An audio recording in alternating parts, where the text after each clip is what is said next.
Hello and welcome to the launch of New Shepard 31, Blue Origin's 11th human flight. I'm Carissa Thompson, and I am so excited to be your host for this webcast as I experience my first launch here in person. And we'll hear from the astronauts and take you right up through the launch and their landing back on Earth. So, without further ado, welcome to Blue Origin. The human need to explore is deep within all of us. Our ancestors crossed mountain ranges, sailed open oceans to map new lands, and sought out the unknown, while always looking to the stars. We're curious, and now we're at a place where we can pioneer new horizons. Now is the time. New Shepard has cleared the tower. To open the promise of space to all. Yes, guys, we're doing it! And lay the way for generations to come. When our descendants look to the stars, they'll remember this time. When they reflect on where it started, they'll remember this place. And when they honor those first explorers who said, "Let's go," they'll remember these bold steps. We are of Blue Origin. And this, Let's do this, Nguyen. is just the beginning.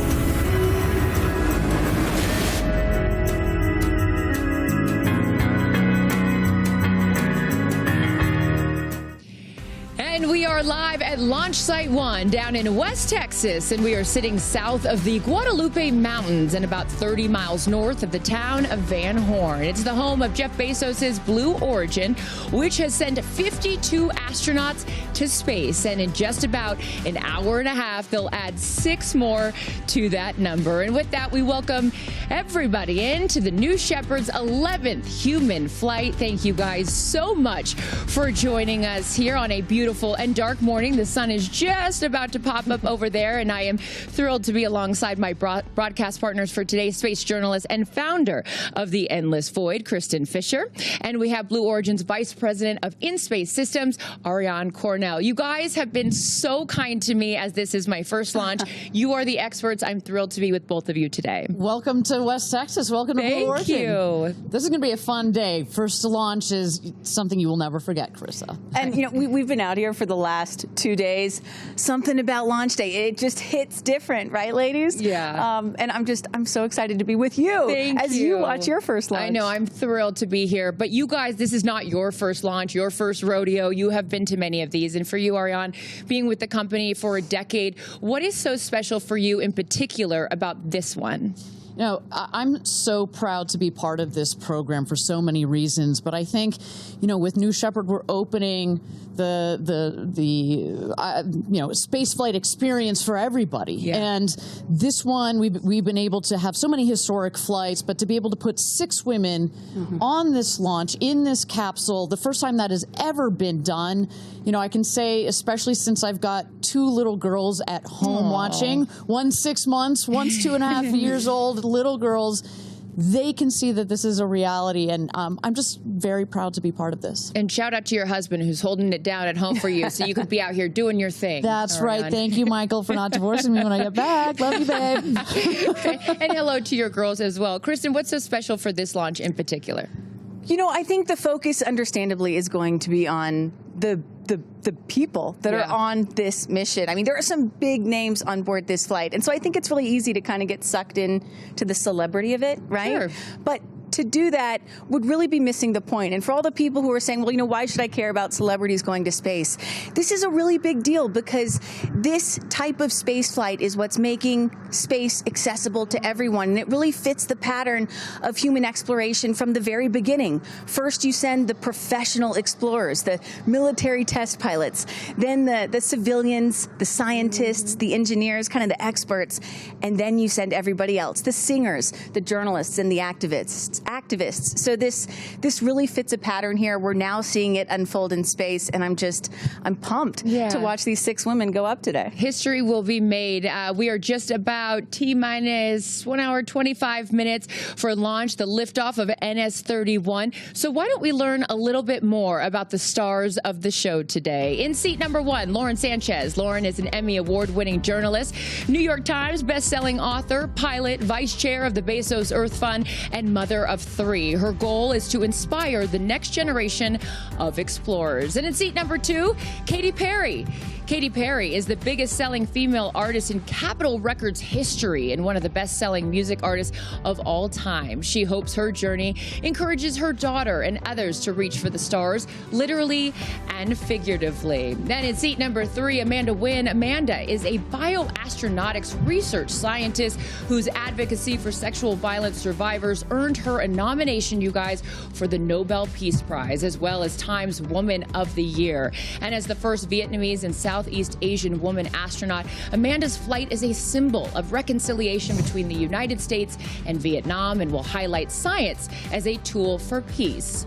In seat number 4, Aisha Bowe. Aisha is a former NASA rocket scientist as well as an entrepreneur and global STEM advocate of Bahamian heritage. Aisha hopes her journey from community college to space will inspire young people in the Bahamas and around the world to pursue their dreams. Now in seat number 5, Gayle King. Gayle is an award-winning journalist, co-host of CBS Mornings and editor-at-large of Oprah Daily.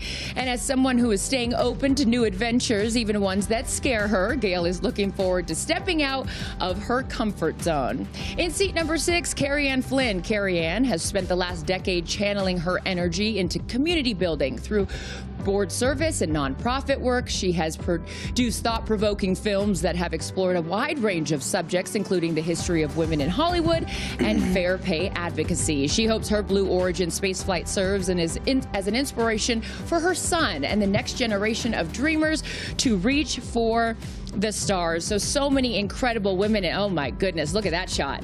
Ariane, does that get you fired up, if I may? No, I love that. What you see is we'll have like excess propellants kind of burning off. That's okay. That's what we're looking at right now is the rocket getting ready.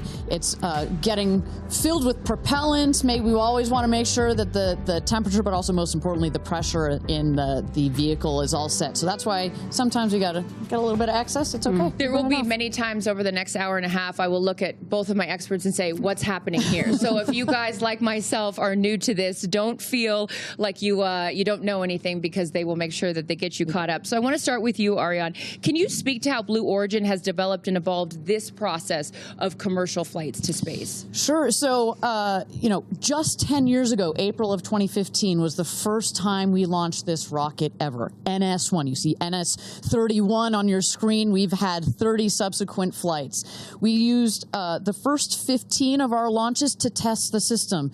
We wanted to stress it to its maximums. A lot more stressful flight profiles than what you're going to see here today, what these ladies are going to experience. We want to make sure that at Blue Origin we completely understood the entire rocket system, the capsule, and not just from a technical perspective, but also from an operational perspective. We want to make sure that our team is well prepared and practiced on this. It's an autonomous system, which means it flies on its own from beginning to end, but there's a very well qualified team behind it to prepare the rocket as well as prepare the astronauts. NS-16, Jeff Bezos went up for the first time, July 2021, and we have had a total of 10 human space flights since then, today making our 11th, and today a historic one. Indeed. Yeah, I mean, it should be noted, it's just the 6 women in there. That's only 6 women. It's just 6 women in there. Only. Oh, yeah. I know, maybe the wrong choice of words on that one. No, but please go ahead. No. It's just to me, again, being new to this field, it's like it's them. They're up there alone, but they're never alone because they've got all the great people here at Blue Origin behind them. And we talk about the frequency of these flights. So, Kristen, having covered so many, does it start to feel routine for you? It totally starts to feel routine, right? But that's exactly the point, to normalize human spaceflight and make it really safe. But, then I have to catch myself and be like, no, there's actually nothing routine about this. There will never be anything totally routine about this, because don't forget what these 6 women are about to do today is strap themselves on top of essentially a controlled explosive, a bomb. Don't tell Gayle King that, right? No. Don't let her hear that. Controlled is the key word I would use with her. Controlled explosive. There is risk in that. No matter what you do, there is some risk. So you have that to think about. And then you have Blue Origin landing a booster vertically. I mean, that is something that had never been done before until just a few years ago. Truly the stuff of science fiction now come to life. So yes, it does become routine, but it's also routine and extraordinary all at once. Well, I feel so grateful that we're not just sitting in a studio talking about this. I know. This isn't a green screen behind us, ladies and gentlemen. We are here on the ground. So many amazing things around us. So just to orientate the viewer, where are we exactly? Well, a couple days ago, I caught up with one of our astronauts. As I mentioned earlier, Lauren Sanchez is a pilot, and she gave me an aerial tour of Launch Site 1 here in West Texas. This is West Texas, the home of Blue Origin, and it's just this vast, incredible space. Where did your love of flying come from, Lauren? My dad. So he was a pilot. My dad was a pilot, is still a pilot. He's 84 and still teaching how to fly. Wow. And I love it. Flying to me is complete freedom. You're at the controls, you're seeing the world from a different perspective. Okay, first look to the left. Okay. That's where the booster is going to land, right on that spot right there. Wow. Isn't that so cool? Oh, Counterclockwise. Catch your my goodness. Yeah. And then look, and then our capsule is going to land somewhere in this vast open space. I can only imagine how you're feeling in the sense that when you sit here in the pilot seat and you fly this helicopter, and then in 2 days, you're going to be going to space.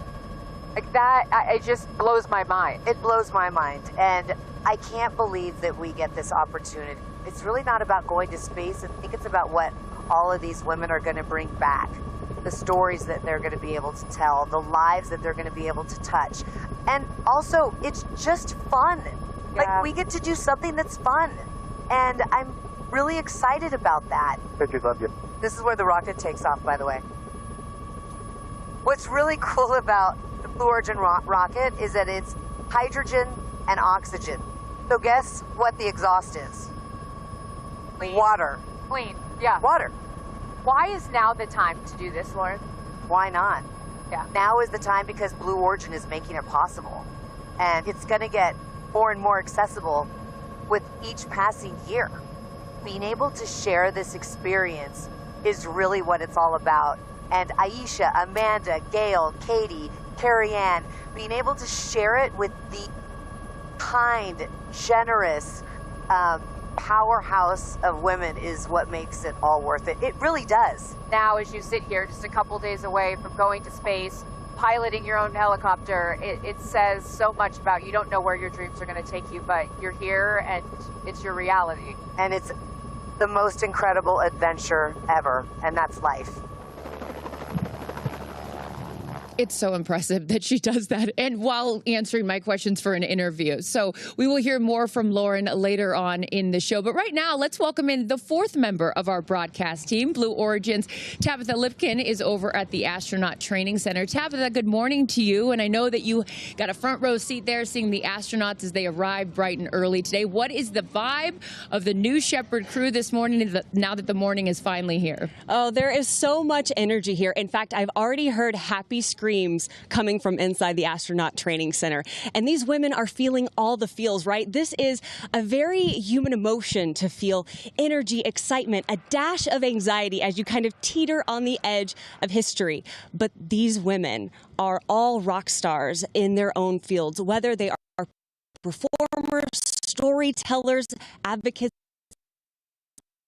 now bound together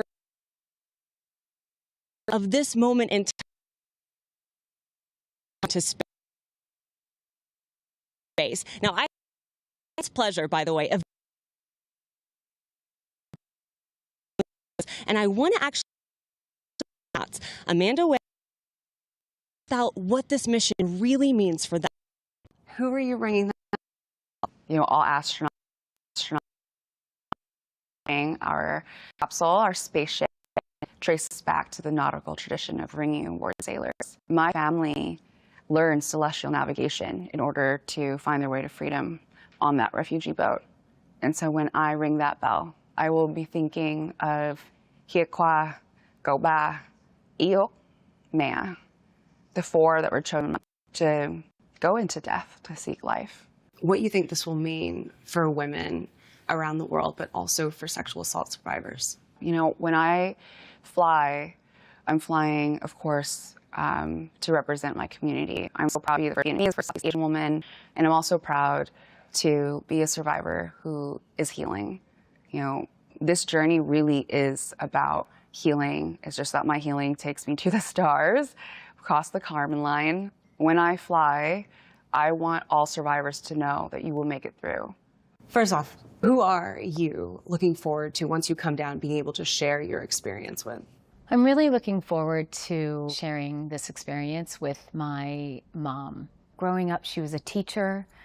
She put that on pause to raise her family, and then she was an entrepreneur. And I just, I'm really excited to be able to share this experience with her. She's been on this journey with me emotionally, and I think it's important, you know, to honor the women that raised us and inspired us, and you know, it's a little bit of giving back when we can share our successes with them. What about a message to so many kids who are watching? One of the partnerships and nonprofits a part of Blue Origin is Club for the Future. So do you have a message for the kids who are excited to watch this launch, a historic launch? Believe in yourself, dream big, and don't let anyone tell you no. It's never too late to fulfill your dreams.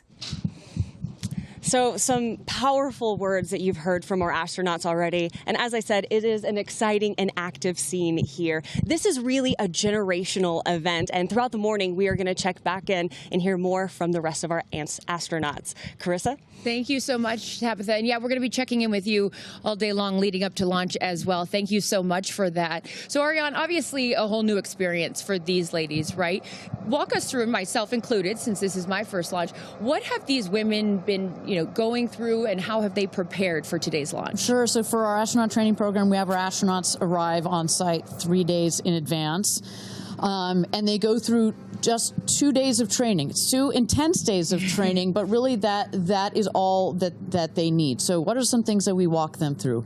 What we call ingress and egress, just fancy words for saying how to get into the capsule, how to get into your seat, how to buckle your harness. That's really important. It's a 5-point harness, much like a race car harness. How to get out of your seat. You just kind of turn the click on the button on the harness to get out. How do you also get out of the capsule? We go through emergency procedures, obviously hoping nothing, they don't need to use them, but all of this is about getting them acclimated. More of that. We get them situated with our launch site. We take them out to the tower. We had the good fortune of going up to the top of the tower a couple of days ago. Well, let me throw it back to you. Even with the rocket there, without the rocket there, you felt something, right? Oh, yeah. Going up in that elevator, I was like, oh my goodness. I can only imagine how they felt. But the importance for them, again, in my world of football and sports, it's the run through. Here we are at the top there, and the rocket, and again, correct me if I'm wrong, Ariane, will be right behind where we're standing, right? That's precisely, yeah. That is the gantry that goes out and connects with the capsule. Yeah. Yeah, but a walkthrough, right? It's important for them to get acclimated, so they're not doing it for the first time when they're about to go to space. So very cool. So much has went into it. We even got to peek in yesterday a little bit of the astronaut training, and I got the great fortune of going in the capsule and sitting in the seat. It's an incredible experience. But you mentioned those 2 days, and safety, of course, always top of mind here at Blue Origin and in Spaceflight. So, Kristen, how does New Shepard stack up against some of the other spacecraft? It's got a great track record. And, if I'm Gayle King, again, I'm going to talk about Gayle King a lot today. Who has admittedly said she's very nervous. She's nervous about it, which I find so refreshing. You don't always hear that from the professional astronauts about to go to space. She's admitted that she's nervous. So if I'm nervous, I would feel a lot better knowing that the rocket that they're about to fly on has an abort system or an escape system. And not only does it have that, but it has been tested and worked in real life multiple times. And so for those of you who have perhaps never watched a spaceflight before, the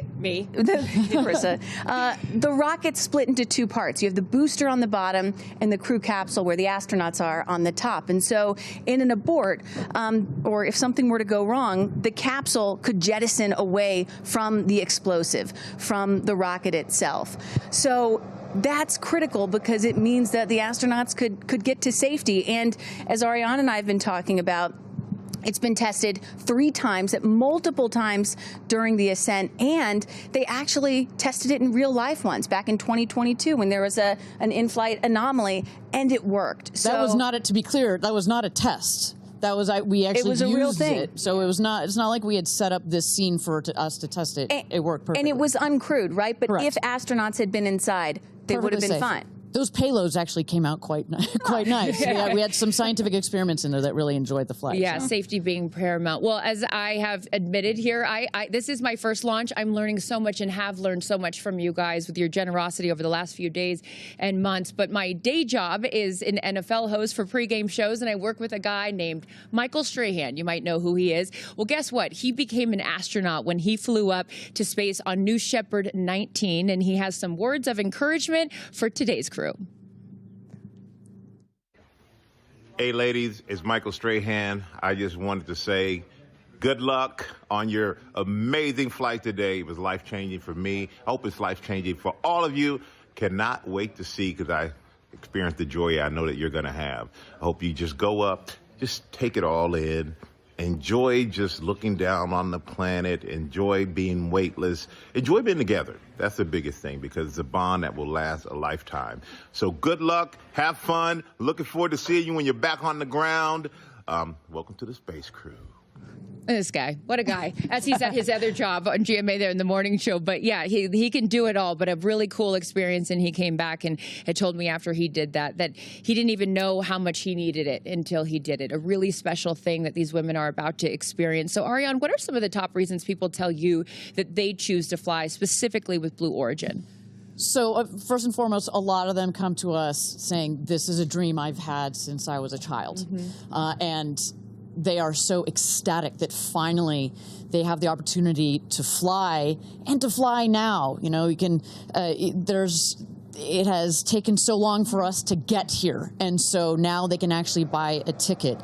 I'd say the second thing is we do get those adrenaline junkies who have been like, I've been to the top of Everest, I've been to the bottom of the Mariana Trench, you know, I've flown in a MiG fighter jet, but there is no other way of getting this sensation, both from you're going Mach 3 times the speed of sound, but also you're getting this insane view from up in space. So I'm so jealous. I'm glad you, thank you. You teed me up for the sign up, because guess what? It is as easy, I can't believe I'm about to say this, as scanning a QR code. If you want to go to space, scan that QR code right there on your screen. This is, I mean, my goodness. It's like going to a restaurant and, you know, yeah, you want to see the menu or you want to go to space. But here you go. You can join the manifest and book your flight on New Shepard. It is as easy as that. Absolutely incredible. But for those of you just joining us, my name is Carissa Thompson alongside Kristen Fisher and Ariane Cornell, and we will be taking you through the launch of New Shepard 31, Blue Origin's 11th human flight. And in just T-minus an hour and 6 minutes, our crew of 6 women, Aisha, Bowe, Kerianne, Flynn, Gayle King, Amanda Nguyen, Katy Perry, and Lauren Sanchez will emerge from right behind me. Now that the sun's up, we can show you. Astronaut training is over my shoulder here. They'll emerge from the door where we saw Tabitha a little bit earlier, and they'll hop into Rivians and drive down what I love, the road to space. Literally and figuratively, New Shepard 31 will take off in an hour and 5 minutes. So right now, we're going to hear from another one of our astronauts, Tabitha Lipkin, caught up with Katy Perry.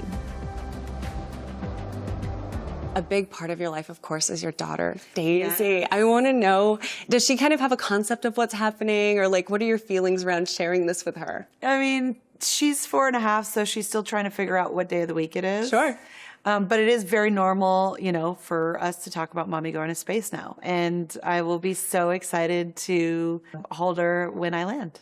Do you have a message for your family in this moment? It's okay. Yeah, no stress. I'm going to be very emotional this weekend, of course. Yeah, it's an emotional thing. It's a big journey. It's huge. My message is that I love them.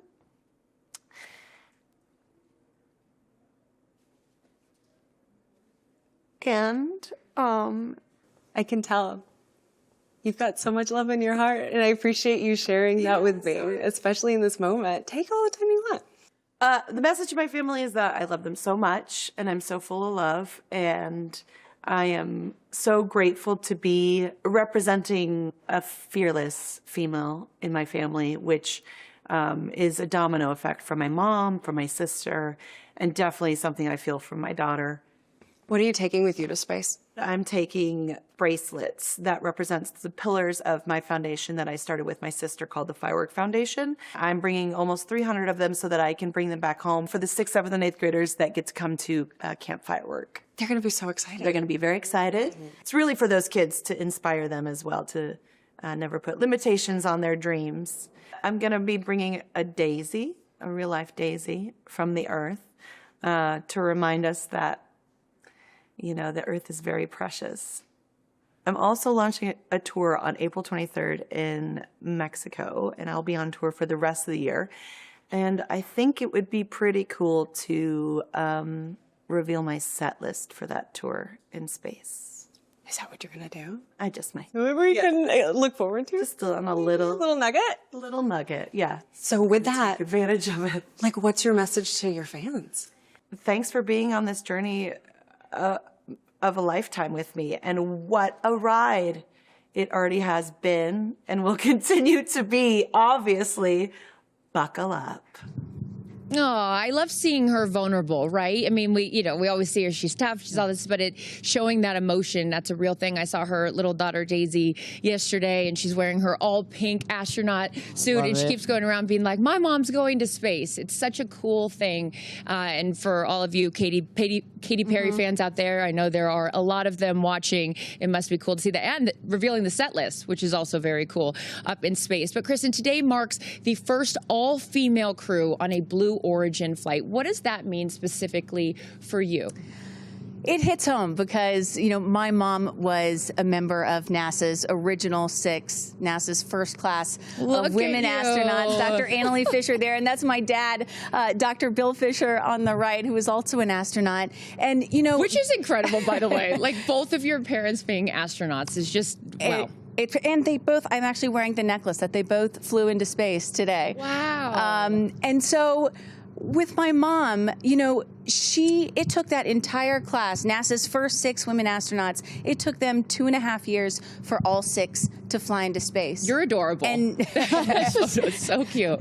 And now Blue Origin is sending 6 women into space in a single day. I mean, that's progress right there. And then on top of that, my mom was the first mom in space. I was 15 months old when my mom flew, and so I'm really relating to little Daisy, Katie's 4-year-old today. But you know, back then when she flew in 1984, there was some people thought it was really impressive and incredible what she was doing, but other people were like, my gosh, how can you leave your 15-month-old baby back on Earth? And so today, here we have 4 moms, 2 mothers at the desk, a grandmother going up in space. I mean, it's truly generational progress, and it's just so cool to see. And I got to shout out to my daughter, Clara, who's watching at home, who is so upset that she can't be here today because she wanted to meet Katy Perry. But you know, hey, you got to go to school. So I got to go to school. I should mention to you that actually we at Blue Origin, we've got these what we call our business resource groups. So they're groups that you can join as the employees, and we've got one for the Black community, the Latin community. But we also have one for the parents at Blue, and we call it New Fisher. You know, we've got New Glenn, New Shepard, etc. It's called New Fisher. There's the patch. It even has a patch. I just found out about this yesterday, by the way. Don't worry, we'll get you on. We'll get you. So it is so important, you know, what your mother has done and what these women are doing today. Well, and you know, ultimately, if space is about, if we're here to open up space to everybody, you know, someday in the future, it's not just going to be, you know, adults that go into space. It's going to be kids too, and entire families. So that really is also what today is about. The start of all that. It is. It's really special, and I love that it's getting light, so you guys can really get a full scope of what's going on behind us. And with that, we're going to send it back over to Tabitha Lipkin, who's moved over to the viewing platform where friends and family will watch today's launch. And Tabitha, one of today's astronauts, had a connection to Blue Origin before she even joined the crew. Tell us more about that. Oh, and it is such a beautiful connection. So I want to focus on Aisha Bowe for a moment. I mean, she just embodies what it means to be multidimensional, right? She talks about going from community college to space. She's representing the Bahamas, and she helped founded projects like STEMboard and Lingo. But within being multidimensional, she also was a mentor for an employee right here at Blue Origin who helped build the very rocket she is about to take off on. What was it like when you put the flight suit on? Oh, gosh. Okay, the flight suit, first of all, we look good. It's amazing. Like, as I pulled up the zipper, I felt like a superhero. And then I just reflected on my life and the journey to the flight suit. My 92-year-old grandfather is making the journey to see the flight. And where he was born, in the Bahamas, they didn't have aircraft. He used to ride his horse around all the time. And so now he's taking an airplane to come see me fly to space. And that was at the top of my mind when I was zipping up the suit. What is your connection? You mentioned this briefly when you were at NASA. There was an intern who now actually works here at Blue Origin, and you guys are tied in together. I want to know that story. I went to an aviation museum day for young girls who were interested in aerospace, and I met Claire Luce. And she said, I want to be an aerospace engineer. And she asked if she could come visit. And I was like, yes, of course. Well, that one day turned into me mentoring her, and that 13-year-old girl became a 16-year-old who had an internship at NASA, who then decided to become an aerospace engineer. And today, Claire is working on the very same rocket engine I'm going to fly on. And so to know that when I step in that rocket, that someone who I've known since she was 13 has had her hand in making sure it's safe means all the world to me. I mean, just an incredible story, right? To have that connection with Claire. And you know, Aisha's also been a big proponent of Club for the Future, which is Blue Origin's nonprofit, where you can get free space-related lessons, but also we're sending postcards to space. And Aisha specifically is sending postcards all the way from India, Kenya, the Bahamas, and all across the United States. Pretty remarkable. Oh, that's such a great story. Thank you, Tabitha. We will check back in with you in just a little bit. But in seat number 1 will be Lauren Sanchez, who has seen her fair share of human flights from the ground. And I had a chance to catch up with her to discuss her flight to space. You know, we talked even years ago about the idea of you guys doing this, and now it's coming to fruition. So take me through that journey, the all-female space crew, sort of, and how we got from the idea to it actually becoming a reality. All-female space crew, can you believe it? Can you believe it? I can't believe it. I mean, it's really, I hear that, and I have so much gratitude that we're able to do this. Mm-hmm. And it all started when I came here and watched Jeff go up. He came back more grounded, more like alive. Which is interesting, right? You go to space to become more grounded when you come back down to Earth. It's so true, though. I always say, you know, it's not about going to space, it's about what we bring back. And I get to go with 5 incredible women, explorers, but storytellers, to inspire a new generation to be interested in space exploration, to inspire a new generation to explore. When you explore, you also bring out the curiosity in someone, and curiosity leads to solving problems. I look at your story, and you've been so open about your dyslexia, and now here it is that the teacher that diagnosed you with dyslexia is going to be at your launch when you go to space. Why is it so important that your teacher is here for this moment, Lauren? Gratitude. Where I am right now is in part because of her. I was always told, you know, oh, you don't belong, you don't belong. I was female in sports. You don't belong here. Do you know what I mean? I was a journalist, and I was a really young journalist. You don't belong here. Like, you're always told you don't belong. But the problem is, you know, people get told that all the time. I was starting to believe it. And that's what this is for all those girls out there that feel, or for anyone out there who feels they don't belong. If you're there, you belong there. I love that. Has Jeff told you what you could expect? What has he shared with you about his experience? He told me that it's going to change me more than I know. And I believe him. Yeah. He goes, I can't even explain to you how you're going to be changed, but you will be changed. What would you tell the little girl in the back of the classroom that is scared to go up to the front and do the class presentation or answer the question? What would you tell that little girl as you sit here just a few days away from going on this incredible adventure? It's okay to be nervous. It's okay not to be the best. It's just okay, and you belong here. I love her. It is worth mentioning, you guys, that going up with Lauren on her flight will be a Teachers in Space student experiment inspired by students across the United States, which will measure things like acceleration. So this is a different QR code. Access free space as we await astronauts coming out of training onto that road to space. Again, full admission. This is my first launch. I don't know how this with you. Explain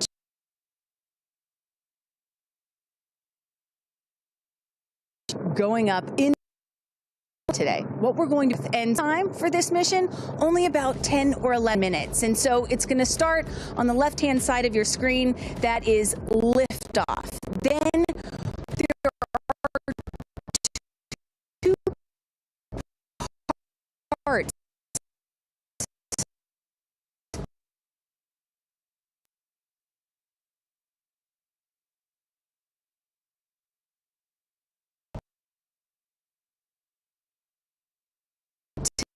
This spacecraft. You have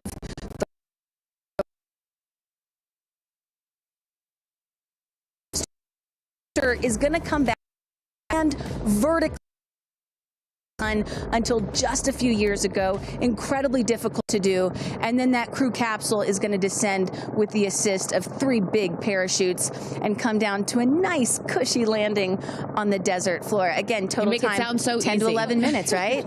I mean, it's going to happen really fast. It will happen really, really fast. I should note on the booster, so we made history with this New Shepard rocket, not the exact tail that we're flying today, but we were the first organization to ever land a rocket from space and reuse it, and that happened just 2 miles north was the launch pad, 2 miles beyond that was the landing pad where all of that happened. It was really exciting.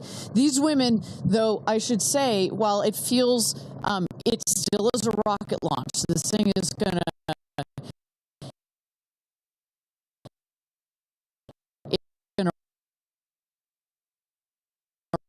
rattle.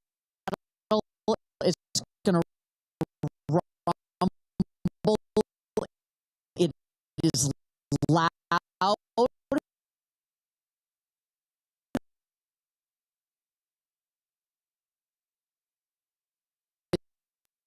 a little bit more since and right there. Now Ariane's next. Sure. So the astronauts, here you see Amanda, there's Lauren, Kerianne.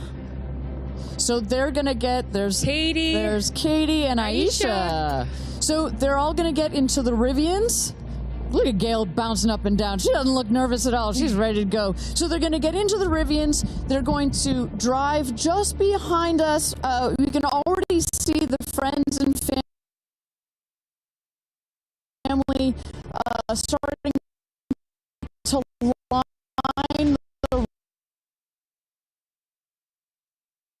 to line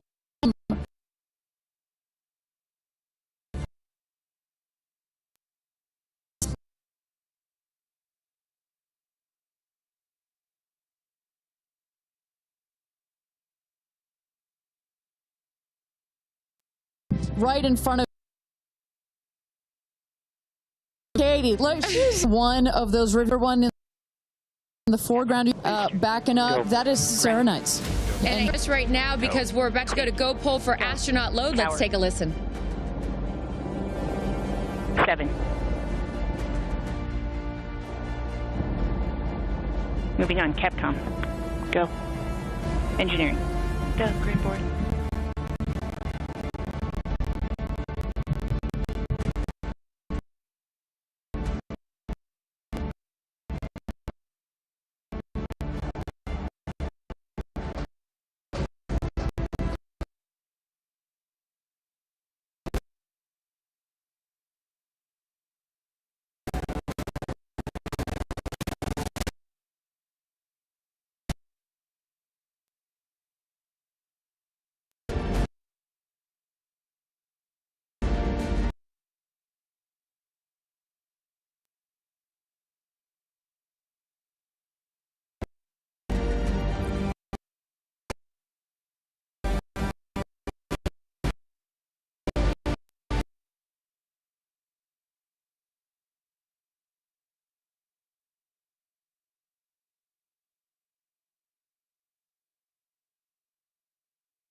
As they load up.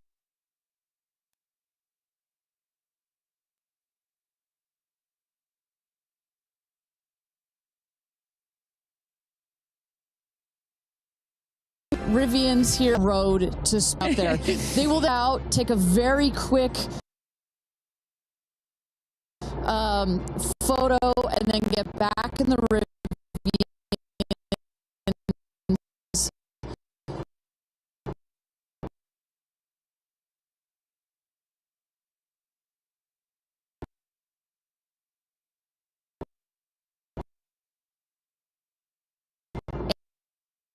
And go up the tower. How years ago that she was happening? It's got to be very exciting for them. Yeah, and Katy's sticking her head out too, gonna give a little wave to her daughter Daisy. They're all sticking their heads out the window. It's too bad that all three of them are so shy, you know?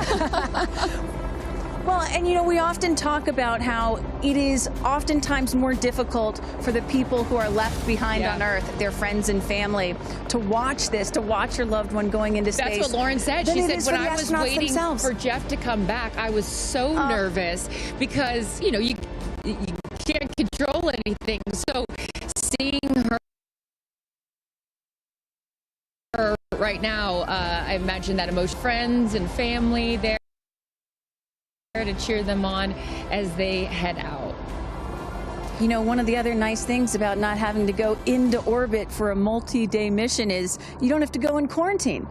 Right. You can actually be with your friends and family right up until the moment of launch. Such a good point. For those of you just joining us, Carissa Thompson, Kristen Fisher, Ariane Cornell, and Tabitha Lipkin here for coverage of New Shepard 31, Blue Origin's 11th human flight. You're looking at all the future astronauts, right? We can't call them astronauts yet until they pass that Kármán line. Our crew, our all-female crew. Yeah, our soon-to-be astronauts. Soon-to-be astronauts as they make their way out to the road to space here in T-minus 46 minutes as we count down here. How does this compare, Ariane and Kristen, having seen so many launches to some of the other ones that you've seen? Well, I think to Kristen's point, you know, this is, you know, for let's say a NASA launch, you know, they have to be quarantined. You kind of wave from afar.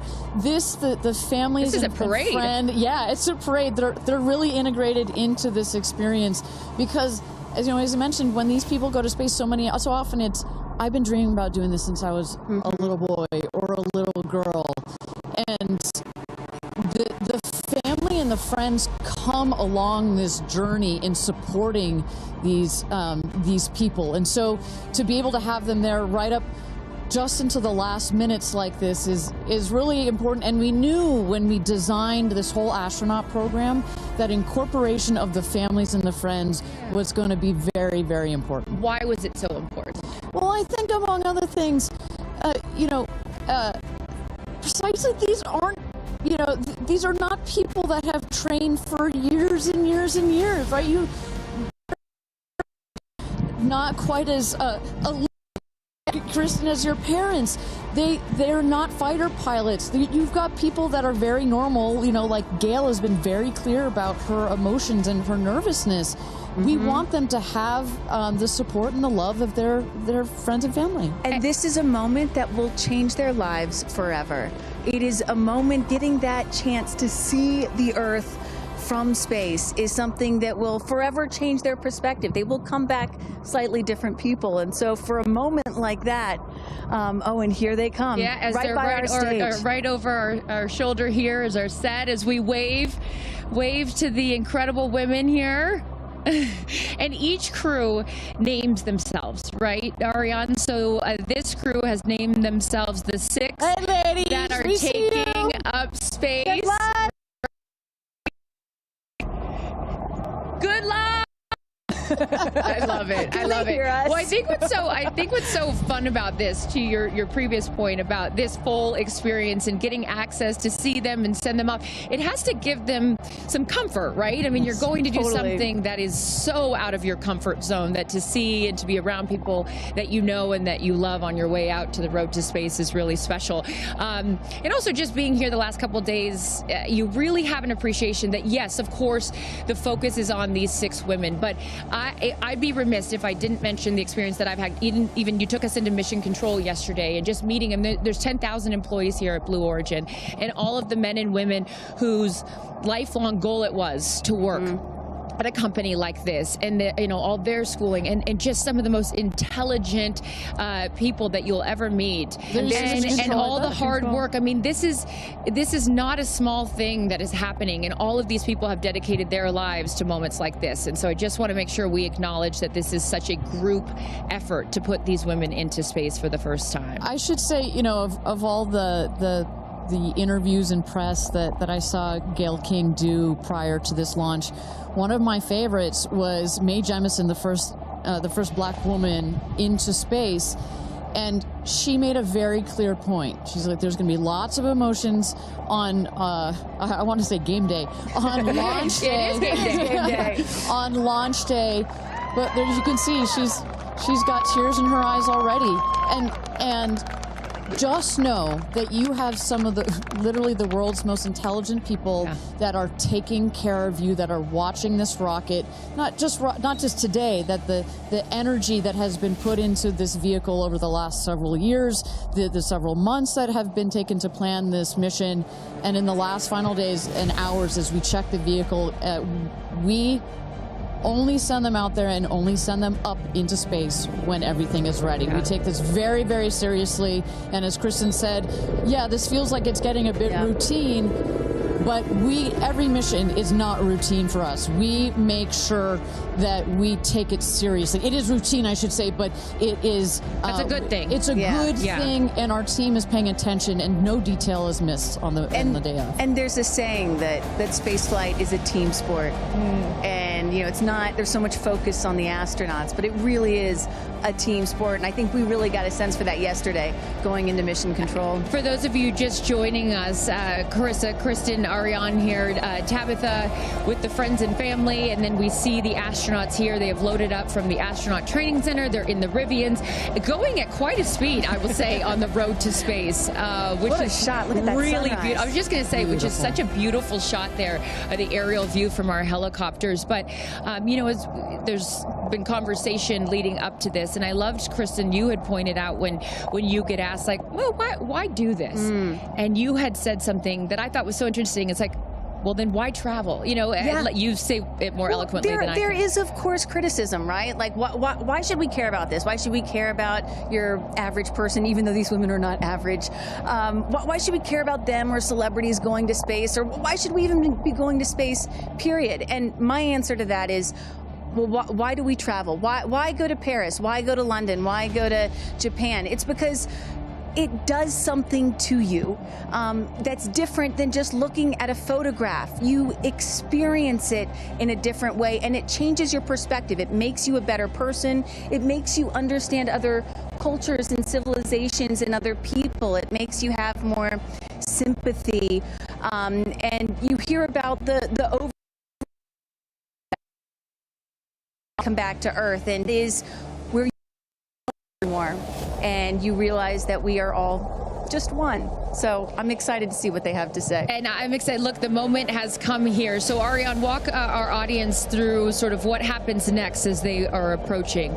Sure. So they have just driven down the road to space, the 2 miles. They are going to go to the north end of that circle and jump out of their Rivians and take a cool shot, a photo that is, with the rocket in the background. Again, all of this is very tightly choreographed, and we want to make sure that they do this quickly so that they can get back in the Rivians, go back around the circle to the base of the tower. At that point, we're going to get them into the elevator that will take them up to the south tower. That's the one in the background.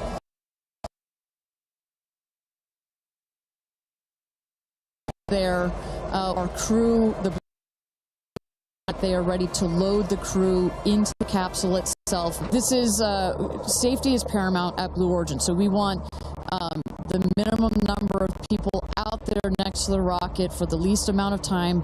So we keep it fast. We keep all these procedures tight.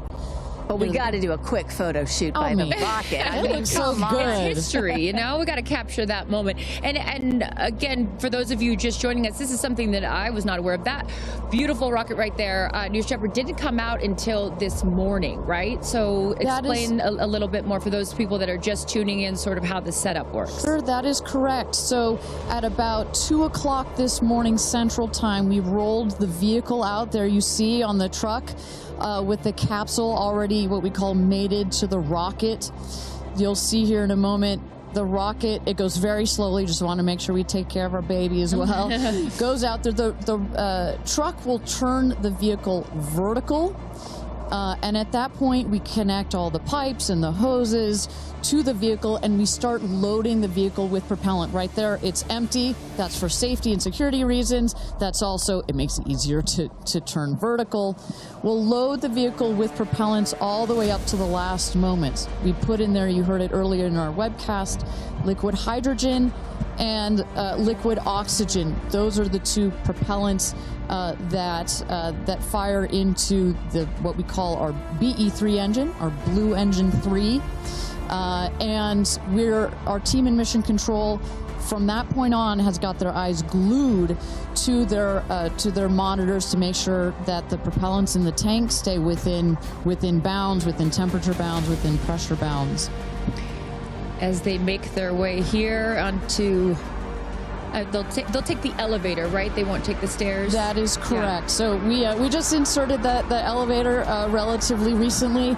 It makes it a little bit more comfortable as you're going up to the top of the tower. We're at about 3,000 feet above ground level in altitude up here in a dry, dusty desert. We just want to make it a little bit easier for them. And it's worth noting, too, so the 6 women are headed up. We saw Jeff is with them as well, but also crew member 7. Explain to those at home who crew member 7 is. Right. It's like, if you don't mind, I'm going to use a football reference for you, Aaron. And we come, I called you Aaron like your girl. Sorry. Oh, my goodness. We're often confused. Oh, my goodness. So it's like the 12th man.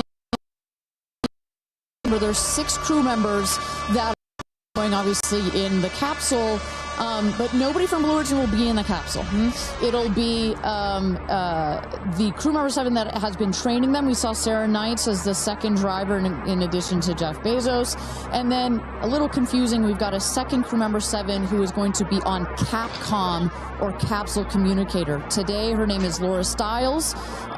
She will be the person that is in our astronauts' ears, communicating with them, making sure everything's going okay, also telling them, hey, this is when you can unbuckle, and this is when you can... That's her right there. That's Sarah Knight's right there, exactly. And now we are looking at what? So now the crew, as well as you see Jeff Bezos there, have gone into the safety shelter, and we're gonna wait there. You see Sarah Knight on the right.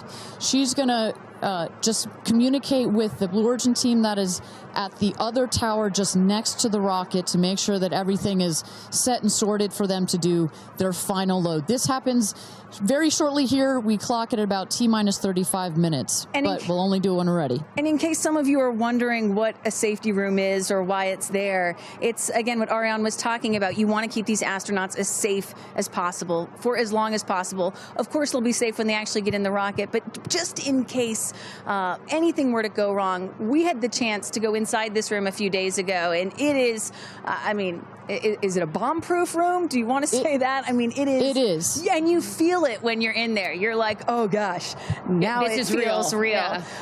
And after going up that elevator, you know, for us, I think that's the moment where we weren't even going into space, and all three of us were like, whoa, okay, it gets real serious. Yeah, but I love the access that we obviously have in being able to see these women before they go up. For those of you just joining us, we are T-minus 34 minutes to launch for NS-31, Blue Origin's 11th human flight.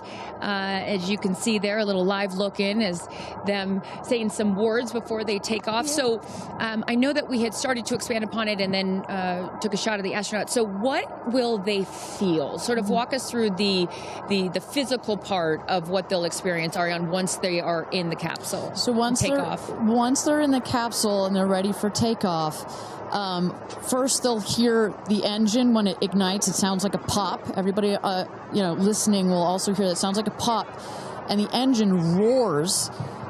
We hold the rocket down for about 7 seconds. Make sure it's all ramped up. And during that period, that can actually be one of the most, frankly, nerve-wracking times, because you start to, if you're in the capsule, you start to see the glow of the flame. And here they come. Here we go. Loading into the capsule. And the significance here of the bell, and I should note before I have you explain that, each crew names themselves. They have named themselves the 6 taking up space, as each one is ringing a bell. And the significance of that is what, Ariane? This is one of our traditions. All astronauts throughout history in various programs have had their traditions. For us, we always want our astronauts to ring the bell. Above there, you see, light this candle. Those were the last words that Alan Shepard said right before he went to space. Alan Shepard, of course, the namesake of our vehicle. He was the first American into suborbital space. And we just like to let the stars know that we've got some people heading their way. Absolutely. As they load in, I will... In my world, we call it an audible here. Just if we have any sound from mission control or anything, I'd love to take a peek at what's going on in there and just give the folks at home some idea of what's happening there. There we go. There we go. So we don't have sound of it, but we can see all of the brain behind this beast. But I could tell you, Carissa, other than a couple of discussion points on the radio, honestly, it's about this quiet when you're in there. Really? That surprises me, because you would think, like, in a control room in TV, it's a chaos, right? In the best way, but in there, it's quiet. And honestly, chaos is, quite frankly, the last word I would use to describe our mission control. This team, they're working through very specific procedures on a very specific timeline. They've done their own rehearsals over and over again. We also want to keep the communication line open if anything, if anybody's got to call it out. But it is a very well choreographed team we've got. And, when folks are wondering, what exactly 2 days of this space flight, done rehearsals and dry everything that you're seeing here. They practice over and over getting inside this capsule, strapping themselves in, and And, you know, one of the biggest things that they have to remember to do is when they get those, remember, they only get 4 minutes of weightlessness, 4 precious minutes. They have to unbuckle and then buckle back in at the exact right moment. So those are some of the things that they're learning to do and practicing while they're training in that building right behind us. As we look at New Shepard 31, the 31st mission, the 11th human flight here for Blue Origin. We are T-minus 30 minutes. Carissa Thompson, Kristen Fisher, Ariane Cornell with us, and Tabitha Lipkin at the tower. I am going to be leaving here in just a few minutes. I'm going to go to fallback 3, an area. Then I will wait for the capsule to land. I'll wait for the recovery team to come out and then bring you interviews from each of our astronauts as they arrive back here on Earth. I cannot wait for that. Again, we've seen them load now into the capsule, and I just would love, you know, some more play-by-play, Ariane, of sort of what now this process looks like, as it's all new to me. And for any of you that are also joining us for your first launch, welcome. And now we'll let the experts tell us what's going on. So you saw them loading. You saw them loading into the capsule. They are getting into their seats. They're getting into their harnesses. It's a 5-point harness, so clicking them all in.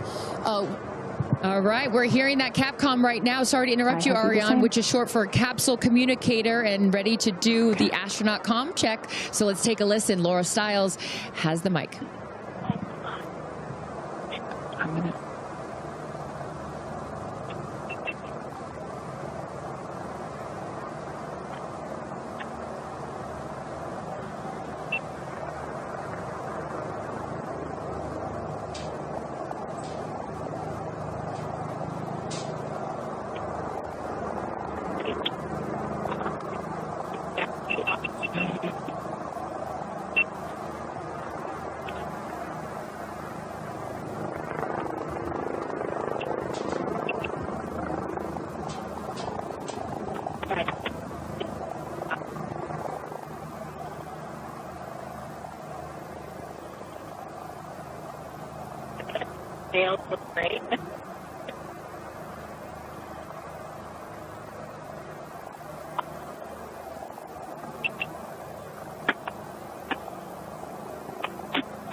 Welcome back, everybody. We are at T-minus 26 minutes and 50 seconds to go until NS-31, Blue Origin's 31st mission for our New Shepard rocket, our 11th human flight. I'm Ariane Cornell here with Kristen Fisher at the desk. Carissa Thompson has left to get into place for her viewing spot for the launch. We are waiting on Capcom, or the capsule communicator, to run the comms check with our astronauts. But Kristen, we were just talking a second ago about, you know, what's going on here. You see our crew member 7, Sarah Knights, who's coming out of the capsule there. She has helped load our crew into the capsule, has done just a double check, making sure those seat belts are nice and tight. as well as made sure that the earpieces and everything are set for our astronauts. I should note, just as we give kind of a beautiful, we got this beautiful aerial shots this morning of the rocket. We have these sunshades. You see on the at the top of the capsule, that kind of white square. We've got one there in the foreground, and coming around, you'll see another one on the back. Those windows are so large that it can kind of act like a greenhouse in there, and especially down here in the West Texas desert, it can get a bit toasty in there. So we've got some nice sunshade for their comfort. And I love that we can see some of the crewmates inside the capsule as they're getting strapped in. I think you could see Lauren Sanchez right to the left of the hatch right there from that camera shot. So pretty cool that you can see them this close to lifting off. You know, Ariane, I have to say, I might break in. You got experience. Jeff Bezos here. Yep.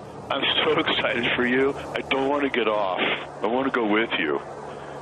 And when you get back, I can't wait to hear how it's changed you.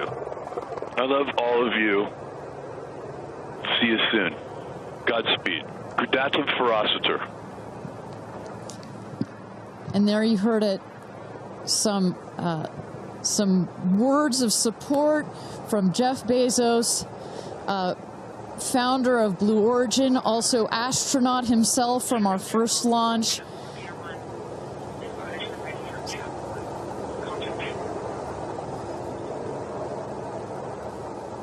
So, of course, Lauren Sanchez is Jeff's fiance, one of her supporters. But as we mentioned before, we've got lots of friends and family that are supporting the rest of the astronauts here. They are out at the viewing tower. Let's turn it over to Tabitha. Tabitha, have you had a chance to chat with some of the family members out there? You know, a lot of friends and family have come out here, and it is an exciting vibe. I am standing by with two women who need no introduction. And Chris, I have to start with you. What is it like to be here, and what brought you all the way out here to this launch? Well, Lauren and Jeff, we're here to support our girlfriend and our friends, and I never thought that we'd be talking to you from a space launch. For sure. So this is a really unique experience, and we're just so honored to be here to support them and watch this amazing part of history. And I'm so proud of her. And I just feel like all of the female astronauts that are going to go up today. It's such a big day in history, and it's so empowering, especially my daughter is 7, and just to see something like this. And I mean, somebody said their grandfather was here that's 92, then they didn't even have transportation back then the way that we do now, and now they're going to space. It's pretty amazing. That's Aisha's grandfather. 92 came all the way here. That's where the story, I was like, I heard this story, and you know, he had no airplanes, nothing back in his day. Now he's seeing his granddaughter go into space. That's a beautiful thing. Really incredible. And how does it feel also to be able to share this with multi-generations within your family? It's really something. It's just Kim keeps writing us because she was supposed to be here with us, and she's studying for law school, so she had a big test that she had to take. Again, something I'm very proud of, but she just keeps calling, going, I have such FOMO, tell me every minute of it. So it's very inspirational, and just super proud of the girls, every one of them. And it's a very brave thing to do, and I think it also just says something, like Chloe said, to my 13 grandchildren. Yeah. And what can you say to that too, for your children? Oh, I just think it's really whatever you dream of is in our reach, especially in today's day and age. And dream big, wish for the stars, and one day you can maybe be amongst them. That's so beautiful. And just before I send it back, any last messages to the astronauts before they take off? I think just great luck. Be present. I mean, I'm so excited. I love the messaging that we keep receiving from the staff here at Blue Origin is don't film it through your phones, look through your eyes, be as present as possible. They will supply all the content that we need and to give to our families, but I love just being in the moment. Yeah, same. And we're gonna excited. Yeah, we're so excited. We're gonna be in the moment too here. We're gonna send it back to you guys at the desk, and we're gonna start watching. Love you, ladies. Good luck. Bye. We had no idea that Chris and Chloe were going to be here, and we're about to be interviewed by Tabitha. So that was a nice little treat. They sure looked the part, you know. Oh, they're ready for their day out here in Texas. I love it. Yeah, and you know, for those of you watching, we're really in the middle of the desert. We're a solid 2-hour drive from El Paso. And as you were saying yesterday, Ariane, you know, you really get the sense like you start in El Paso and the more you get out here, you do start to feel like you're on another planet. I mean, it's got quite a moonscape, Marscape vibe. And our guests that are here today, as we just saw in Chris and Chloe, are dressing the part. Well, so let's bring it back to the real stars of the show, our astronauts. And one of our astronauts that we haven't heard from yet is Gayle King. She has obviously a lot of emotions going into this flight. Let's hear what she has to say from this interview with Tabitha Limkin just a couple of days ago. When I made the decision to come, there were only 3 people whose opinion matters to me the most. Favorite daughter Kirby, favorite son Will, and Oprah. That's my kitchen cabinet. And all of them said, I think you should do it. All of them, much to my surprise, including Oprah. I really thought she was going to say, nope, I don't think you should do it. And she was like, do it. She said, I really think you should do it because you've been talking about it. And when it comes back and you're not on it, you're going to be kicking yourself saying, I could have gone and I didn't.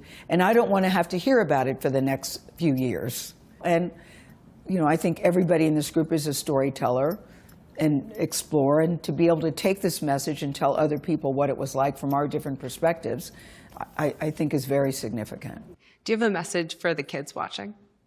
You should always know that no dream is too big. You know, we have someone, Aisha, who was told when she was a kid, your dreams are too big, you need to dream smaller. No child should ever be told that. And so I want people to know no dream is too big. And also, LL Cool J said this to me once, dreams don't have deadlines. Isn't that good? That is real good. Dreams don't have deadlines. I've never forgotten that he said that, and I believe that as well. What are you taking up with you? Oh, I have a bunch of stuff. I have Luca. I wanted one of his favorite toys, so I have a Sesame Street character called Tamir. Tamir is this little black boy with great curly hair, so Tamir gets to go to space. I have a wooden cross that you can hold in your hands. It fits like in 3 prongs. And a stranger came up to me at the airport. She said, I always hear you talk about being a nervous flyer, and I wanted you to have this. And so if you're ever on a flight and you feel nervous, take it out and hold it. So whenever I'm flying, I have this with me. Also, I just noticed, what is this on your wrist? So Jared, who's one of our jib operators at CBS Morning, his daughter, Denise, who's 7, made this for me. And she came into my makeup room and said, I made this for you. Someone else gave me Astronaut era. That's pretty great. Space Sister, Amanda just gave me this. I mean, so I feel that I feel I'm pretty well protected. Absolutely.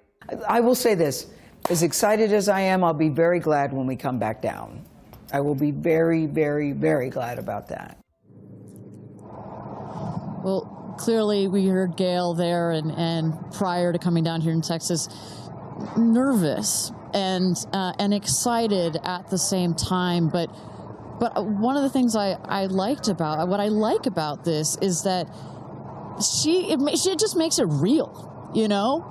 Regardless of who you are, this is a nerve-wracking experience, and the fact that she's so authentic about it, but also, more so, she is stepping so far out of her comfort zone. I think that in its own right is extraordinarily inspirational. I think most people would feel the way that Gayle is feeling right about now. If you're about to launch into space.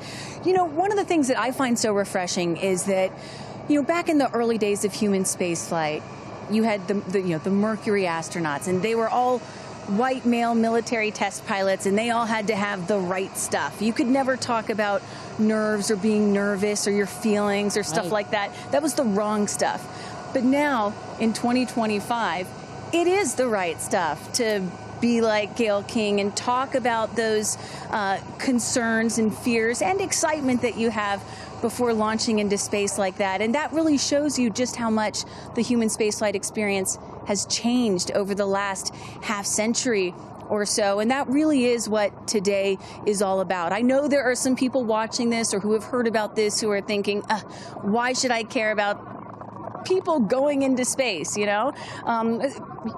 Katy Perry, a famous pop star. Why should I care about that? And the reason is, it's missions like this that really begin the process of opening up space to everyone, for all of humanity. That's what today is about. And I think we have to, it's not just about today. Today is very, very important, but I think also one of the reasons that I love working at Blue Origin is we think in very long time scales. Right? I honestly feel like I'm working at a company that will be here in at least 100 years. And that's how we think about spaceflight. Oh my gosh, look at that cute little kid. She is ready to go to space too. Aww. I absolutely adore that. But we need to be here precisely for kids like that. You cannot, I'm a firm believer that you cannot be it if you can't see it. And that's what this flight is for. It's about inspiring women. Oh, look, talk about inspirational women. Several female astronauts in that group right there. How many astronauts do we have there? I see 4 or 5? At least 4 or 5 and counting. It's a tight group that's only going to get bigger of those female astronauts there. You see Kelly Girardi and Cyan Proctor. I see Emily Calandrelli, Sarisha Bandla. I mean, just an incredible group of women that have gone to space already. And after today, in just 15 minutes, we are going to be adding 6 more to that group. It's getting close, Ariane. It is getting close. So with that. Thank you again, everybody, for joining us for NS-31, our 11th mission, human spaceflight mission to space here. We are at T-minus 14 minutes and 30 seconds, just to give you a little bit of a preview of what is to come. At about T-minus 10 minutes, we are going to have the go, no-go poll. We're going to throw it back to mission control audio. And basically what that is we go through each of the important subsystems, and our flight director, shout out to Michelle Christensen, our flight director, our first female flight director at Blue Origin. She is going to lead that poll, and we're going to go to each one of the groups and say, are you ready to go for this flight? Is your subsystem ready to go for this flight or not? And they will go around the room, and with the final go, no, go, it will be game time here in West Texas for this launch. Look at that. Now, this child is a little younger than you were when your parents went to space. A little bit older. Oh, excuse me, a little older, pardon me. Yeah, because I was just 15 months old when my mom flew in space. And, I think about what it must have been like for her to be a first-time mom and training for her first space flight all in 1 year. And she was a part of NASA's original first 6 women astronauts alongside Sally Ride. Of course, it took them, those first 6 female NASA astronauts, 2.5 years for all of them to fly into space. Now, today, Blue Origin is going to send 6 women into space in a single day. I mean, that's pretty cool right there. Incredible perspective. Also that, was your mom like just 6 months? You were just 6 months old when she started training? She was assigned to her first space flight when she was 8 months pregnant with me. Can you imagine? God, I have a 6-month-old. I can barely fly down to West Texas from Seattle. She gave birth to me on a Friday and was back in the astronaut office on Monday. I don't recommend doing that. As a mom of 2 myself, you're a mom of 2, I probably wouldn't do that. But respect. She did, Respect, that's huge. But I've asked her, I'm like, why did you do that? And she said, because I felt I had to prove something. I felt that I had to, pave a trail for women to come. And so as I'm sitting here today, I'm thinking a lot about what she did, the sacrifices she made to make what's happening today. Again, it's not normal. Human spaceflight will never be normal or routine, but this is the beginning of making this kind of travel. We got 4 moms on board, a grandmother, making these types of people going into space very routine. Now, talking a little bit about that, getting back a little bit into the flight profile and what they're going to feel as part of this now routine flight. So The 6 astronauts are currently in the capsule right now, all strapped in, ready to go. Their audio is working. We are waiting for the T-10 here for the go, no go poll. At T-0, you guys are going to, all of us will hear the pop. That's the ignition of the BE-3 engine. It holds down the rocket for about 5, 6, 7 seconds. Inside the capsule, they'll start to see the glow of the flame, and then they will lift off. They will take off. They are in a somewhat reclined seat, and they'll start to feel the G-forces on their body. And so kind of like sitting in a car that's accelerating, it pushes you back against the seat. That's the same here, except they're going up. They will accelerate to they'll have 3 Gs. So here on Earth, we're at 1 G. When you accelerate to 3 Gs, so like if you're 100 pounds, it feels like you are then 300 pounds. But Kristen, crazy. It's crazy. But in that reclined position, it's dispersed across your body. Bad. It's not as bad. It kind of feels like a weighted blanket. And then it nice eases and cozy. up. It's nice and cozy as it gets nice and dark. I'll take a weighted blanket right about now. But they're not, don't worry, it's going to get nice and dark, but there's no sleeping on this. They are going to have the most incredible view out of those windows. The capsule will separate from the booster. That's when they're going to feel weightlessness. They'll get the about 4 minutes to unbuckle, enjoy the weightlessness, enjoy the insane views out of those windows. They'll buckle back in, come back through the atmosphere. That's actually when they're going to have the peak G-forces. They peak at about 5 Gs. Which is kind of counterintuitive. You wouldn't think that you would feel the max G-forces on the descent, but that's when you do. But that's when you do, and it's kind of like, because you're coming back through the atmosphere, right? It's thin up there, you come back through the atmosphere, it's thick. It's kind of like diving into a pool. It kind of goes spoosh against you at 5 Gs, but then it eases back up, and we deploy the parachutes, and they come floating down at about 10 to 15 miles per hour for a nice soft landing here in the desert. At the last second, there's an air cushion that comes out. Go. Booster. Here's gonna go, Paul. Go. Ground. Go. Inco. Go. Safety. Go. Capcom. Go. Engineering. Go. This is the flight director. New Shepard is go for launch. Booster, commence terminal count. Protocol flight. Yeah, baby. Go for launch. My favorite words. It's getting real. T-minus 8 minutes and 51 seconds. Until our 11th human space flight, the first all-female crew flight to space. All 6 of our astronauts are loaded in the capsule, waiting for just 8 minutes and 30 seconds to go here. Now, Kristen, we just kind of walked through the flight profile, what it's going to feel like for our astronauts. Oh, we got Carissa up on the tower to chat with more friends and family. Carissa, who you got out there?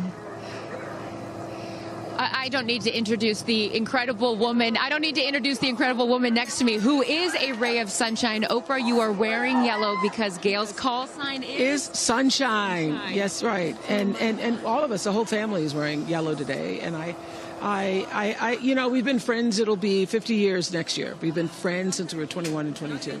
And I have never been more proud of my friend than today. Never been more proud, because this is bigger than just going to space. I mean, I think for her, who anytime we're on a flight, she's in anybody's lap if there's the slightest bit of turbulence, has like real anxiety flying. And this is overcoming a wall of fear, a barrier. It's I think it's going to be cathartic in so many ways for her. She told us that she was surprised that you told her to do it. Why did you want her to do this? Because I think life is about continuing to grow into the best of yourself and the fullest expression of yourself. And I think that this is one of the most fullest expressions you can possibly have. And I know that I felt deeply that she would regret it. And I didn't want to hear about it for the next 15 years.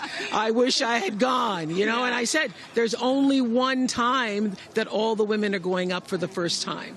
You know, there will be other trips, but there's only one first time. Incredible. So to be a pioneer is great. What was the last conversation you had with her? I said, peace be still. Hold the God's unchanging hand. He's got your back. That's it. That's Gosh, I know that as we're counting down here, we're getting excited for that go for launch moment. How are you feeling as her best friend? I feel so calm. I don't think I've ever been more calm because I think it's already done. Once she said yes, once she committed to yes, and Lord, did we all hear, should I do it, should I do it? Since Thanksgiving, we've been talking about it. And so once she finally said yes, I was like, okay, we're going. It's a go. You know what I have loved is her vulnerability, because she's the voice of a lot of us that would be afraid, and she's okay to talk about being afraid. Why has that been so important to show that part? Well, I think, for every woman who's on this flight, it's about fulfilling something within themselves. For Gayle, it's about overcoming this great fear and also stepping into the moment of excitement. And I think, it goes beyond this moment of just going up in space. I think this will be an everlasting experience. I was just thinking this morning, Gayle has been there for me for hundreds of events. I can't even remember them, But you will never forget this day. None of us will ever forget this day. Well, thank you for being here, for her, for us. I mean, this is just, it's a historic day, and it's only fitting that you are here front and center as a ray of sunshine that you are, Miss Oprah. Thank you so much. Thank you so much. No time. You're next, I'll send it back to you, Ariane. Thanks, Carissa. Wow, to see Oprah down here. No, I'm not besties with Oprah, not yet anyway, but if Oprah told me to do anything, I would do it. I don't think Gayle had a choice after Oprah said, girl, you got to do this. She had to do it. Ariane, we are under T-minus 5 minutes until these ladies hopefully launch into space. And, you were just talking about what these women are going to feel when they launch. But let me tell y'all watching what we may hear, because we have one of the most famous singers on the planet on board, and there is a chance that we will get to hear the audio inside and hear what these soon-to-be astronauts are saying and possibly singing while they're weightless. So I can't wait for that moment. I'm also hoping she comes down to Earth and does either a Fireworks Part 2 or E.T. Part 2. I think that's going to be, and I think, but let's stick on this point for 1 second, Kristen. I think one of the incredible parts about this crew is their ability to tell the story coming out of this in their own unique way. The way Gayle can go on TV and talk about it. Amanda can go and continue to advocate for women more broadly about it. The way Katy can sing about it, etc. The way Kerianne can produce films about it. That is what is so special about this crew in particular. And that is what's so special about this new era of spaceflight. This is not NASA. This is not governments. It's not the U.S., China, or Russia.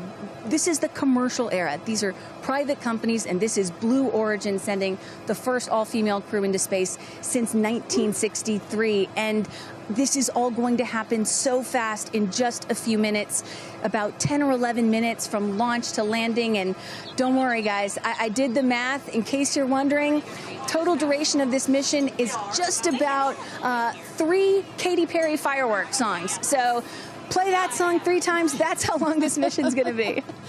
Fantastic. Well, so at T-minus 3 minutes to go until our 31st launch of New Shepard, our 11th human space flight.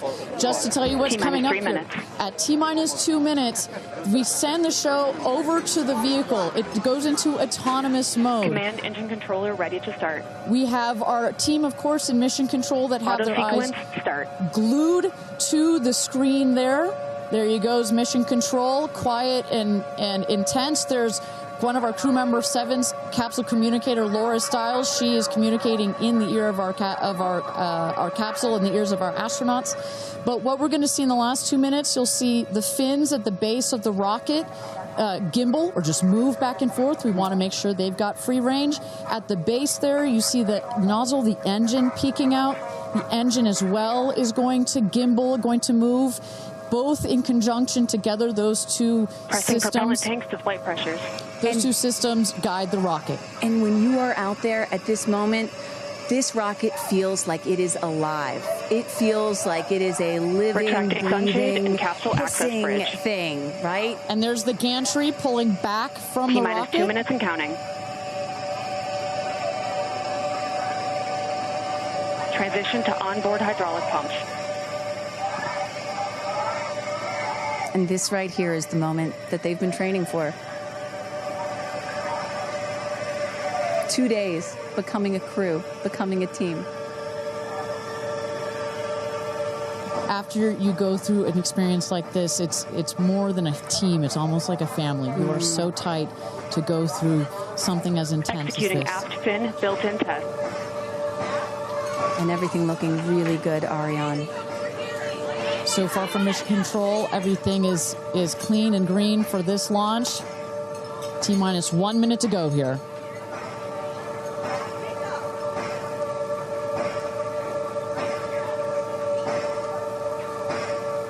Engine thrust vector control built-in test in work.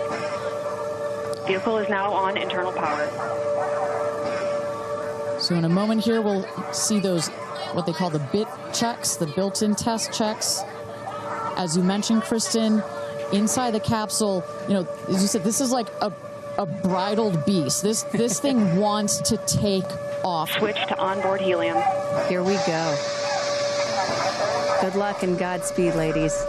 We're cheering you on from Let's planet launch Earth. this Thrust rocket. termination system is armed. T-minus 22 seconds and counting.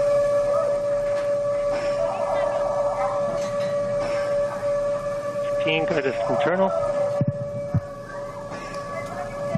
T-minus 10, 9, 8, 7, 6, 5, 4, command engine start, 2, 1, ignition.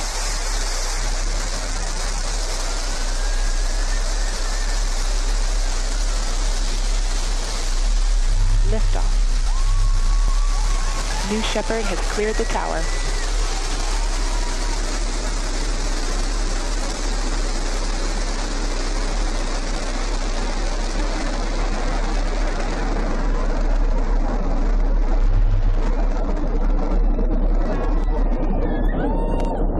Flight.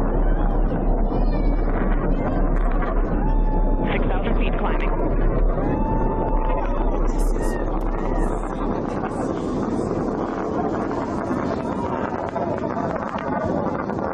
Begin throttle down for Q limiting. Engine response looks good.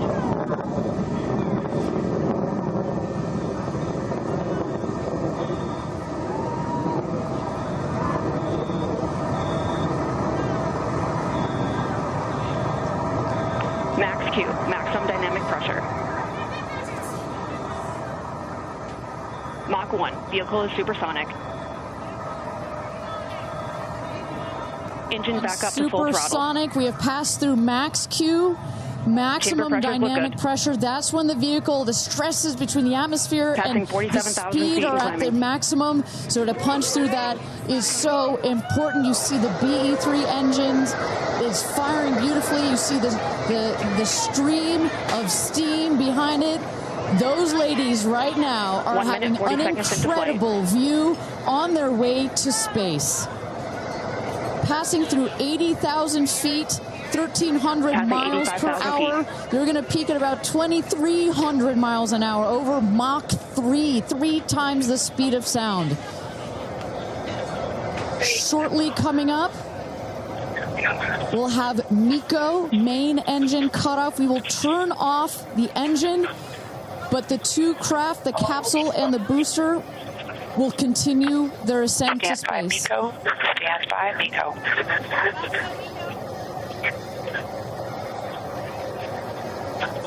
And our there you saw the main engine is turned off. We're now going to separate the capsule from the booster, and at that point, Kristen, that's when all 6 astronauts are going to start to feel the weightlessness, and shortly thereafter, we're going to let them unbuckle. Separation is confirmed. And that right there is the most critical milestone of this whole ascent. Oprah watching her best friend go to space.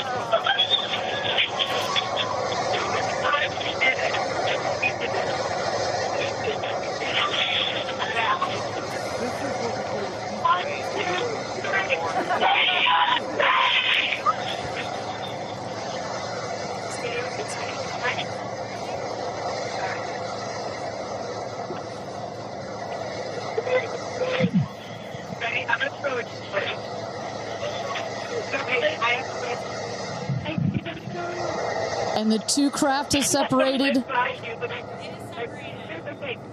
it up there. Put it up there. 328,000 feet, 100 kilometers.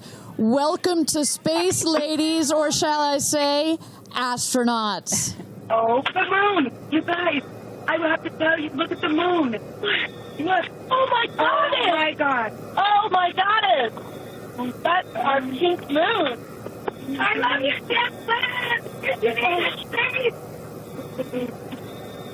And just in case it wasn't clear, those are the astronauts. Those are their voices that you're hearing. And there, they have hit apogee, the highest point in flight, well over 345,000 feet, well over the Kármán line. Wow.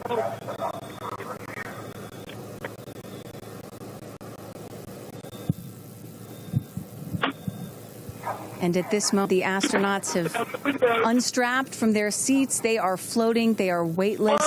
They are experiencing zero-G for the very first time in their lives. And Katy Perry did say that she was going to sing in space. I'm waiting for it. Waiting for it. 1 minute warning. 1 minute warning. So that is Capcom indicating a 1 minute warning for our astronauts to take in those last views before they get buckled back into their seats. At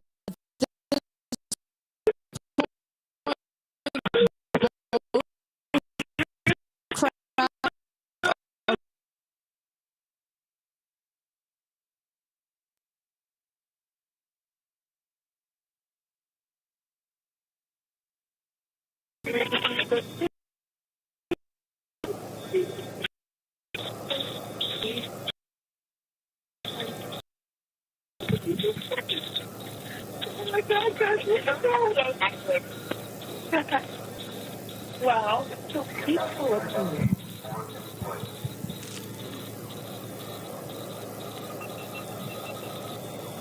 And you hear Dragon. Report status. Copy. Whip. Report status.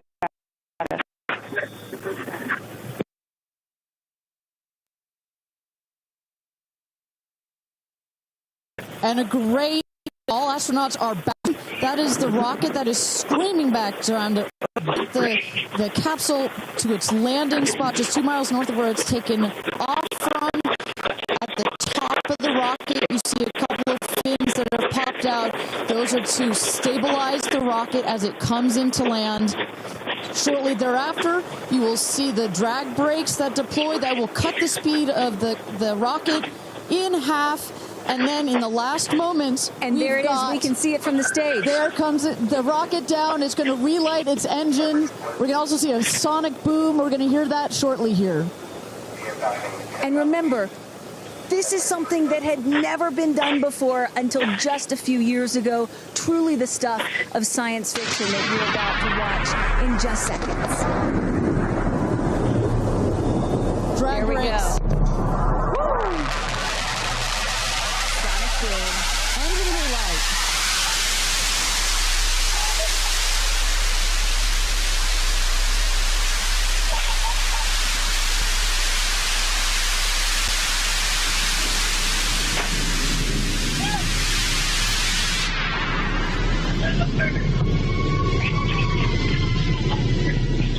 And booster touchdown. Welcome home, New Shepard.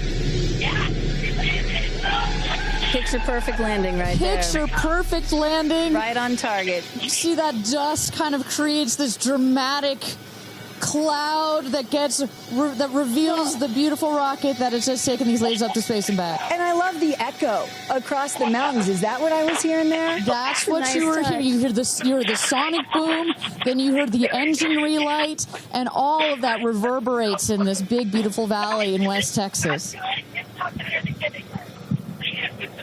Stand by drogues. Stand by drogues. All right, shortly here we're waiting to see the drogue parachutes deploy from the crew capsule. Those are like the guide parachutes. There go the drogue parachutes. Just free falling right there until those drogues came out. And then next will be the main parachutes that get pulled out. Hear that screaming inside the capsule? And all 3 parachutes reefing, and they will slowly inflate, slowing the capsule to a nice, smooth 10, 15 miles an hour. They are cruising back home. 3 good parachutes.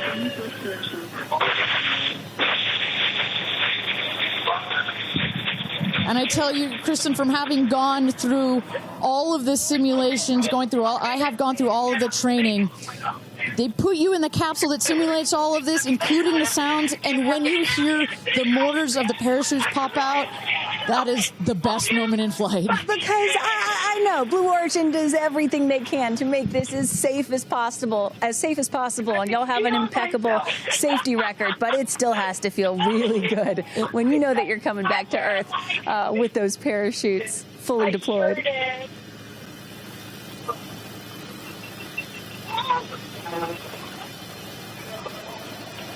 And we can see the capsule just over our shoulder here, going to be landing north and east of the launch pad, coming down softly and beautifully.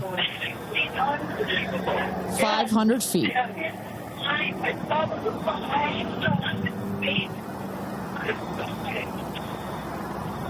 And you will see a puff of smoke when it touches down, a puff of dust. That should be, yes. That's normal. A puff of dust, last milliseconds, air cushion that will kick up the dust. It's a very soft landing despite the sporty perception. There it is.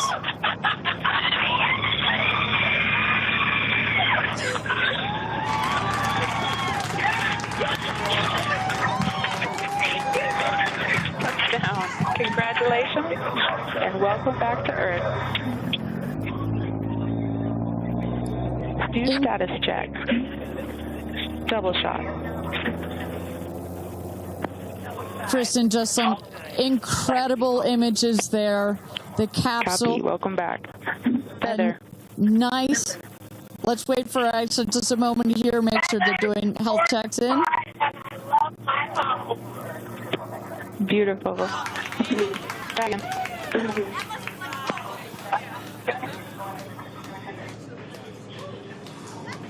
Yes, and as you heard it there, everybody seemed to be just as ecstatic to be back here, back on Earth. Everybody appears to be fine. Beautiful shot there of the capsule down in the desert. As we were just saying, it looks like a tough landing, right, but it is an air cushion in the last milliseconds that just makes it even softer. I will also note the parachutes landed very close to the capsule. That's just an indication that there's not very much wind out here today. A beautiful day for a launch and landing. A beautiful day to add 6 more names to the roster of astronauts that have been over the Kármán line into space.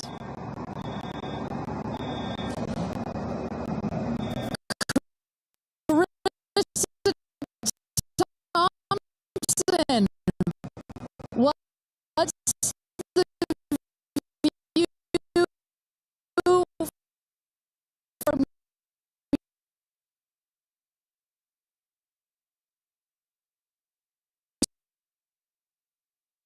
Yes, you guys, as with Orlando Bloom, jump in the car to go meet. Pretty, and only imagine how these astronauts, now that we can officially deem them astronauts, are going to feel. I can't wait to get their reaction. We are headed out there now. I will check back in with you as soon as I have them. Sounds good, Carissa. And as everybody can see, she is those recovery crews are screaming out there. So we actually send them out as soon as we spot the capsule. And there's little Rose, Katie's daughter, who is just Daisy, excuse me, who is just seeing her mother go to space and come back. I'm sure she cannot wait to say hello. So, but as I was mentioning, the recovery crew is heading out there. We send them out as soon as we can see the crew capsule and spot the crew capsule descending. There will be at least 2 trucks that go out there. What you'll see is they will come around the capsule. We also have crew member 7 who's in there. She will run out, go around to each window, make sure that each astronaut is fine, and the recovery crews will safe the capsule before we exit the astronauts. You know, it's hard to pick a favorite moment, right? Launch, landing, it's all good. But the moment coming up might be my absolute favorite, right? It's the moment the recovery team gets out there, then all the friends and family, and we get to see the astronauts emerge from the capsule, and we get to hear what they thought from the last, 10 minutes or so that they were up in space. And I think one of my favorite things that I've ever seen in covering space, certainly with Blue Origin, was that moment for William Shatner, Captain Kirk, as he emerged from the capsule. And this is exactly why you want to send people that are not just professional astronauts into space. What he said was so moving that day. 100% agree.